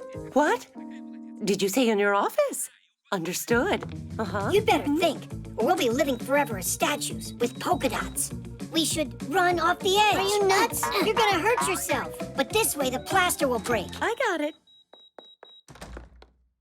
I know its style. Little flowers. You guys are rather rough. I'm not going to paint you. Yes, that's right. They need sanding. Are you satisfied? We'd have been better off going to class. I thought you liked becoming a sculptor. And thanks to you, we're both sculptors now, forever. Cause of me, you better take back what you said.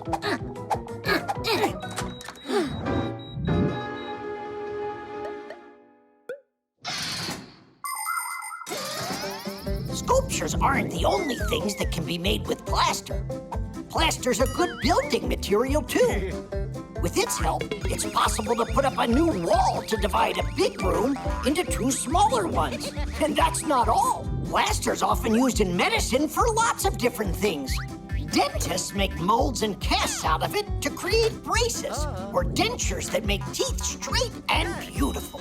And of course, plaster is an invaluable aid for fractured bones. Bandages get soaked in a plaster solution, and layer after layer are applied to a broken arm or leg. The wet bandage hardens, making the broken bone immobile so it can fuse together.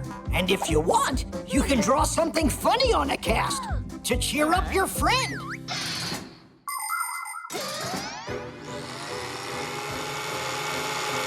We're dead. Whoa! going on?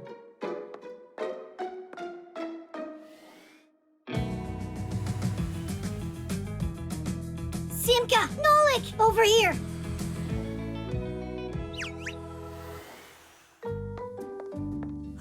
Where are the figurines?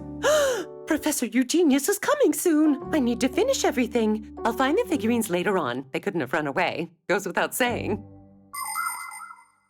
Well then, tell me, class, what have we learned from the twins' serious study of plaster? You can learn a lot more with just your hands.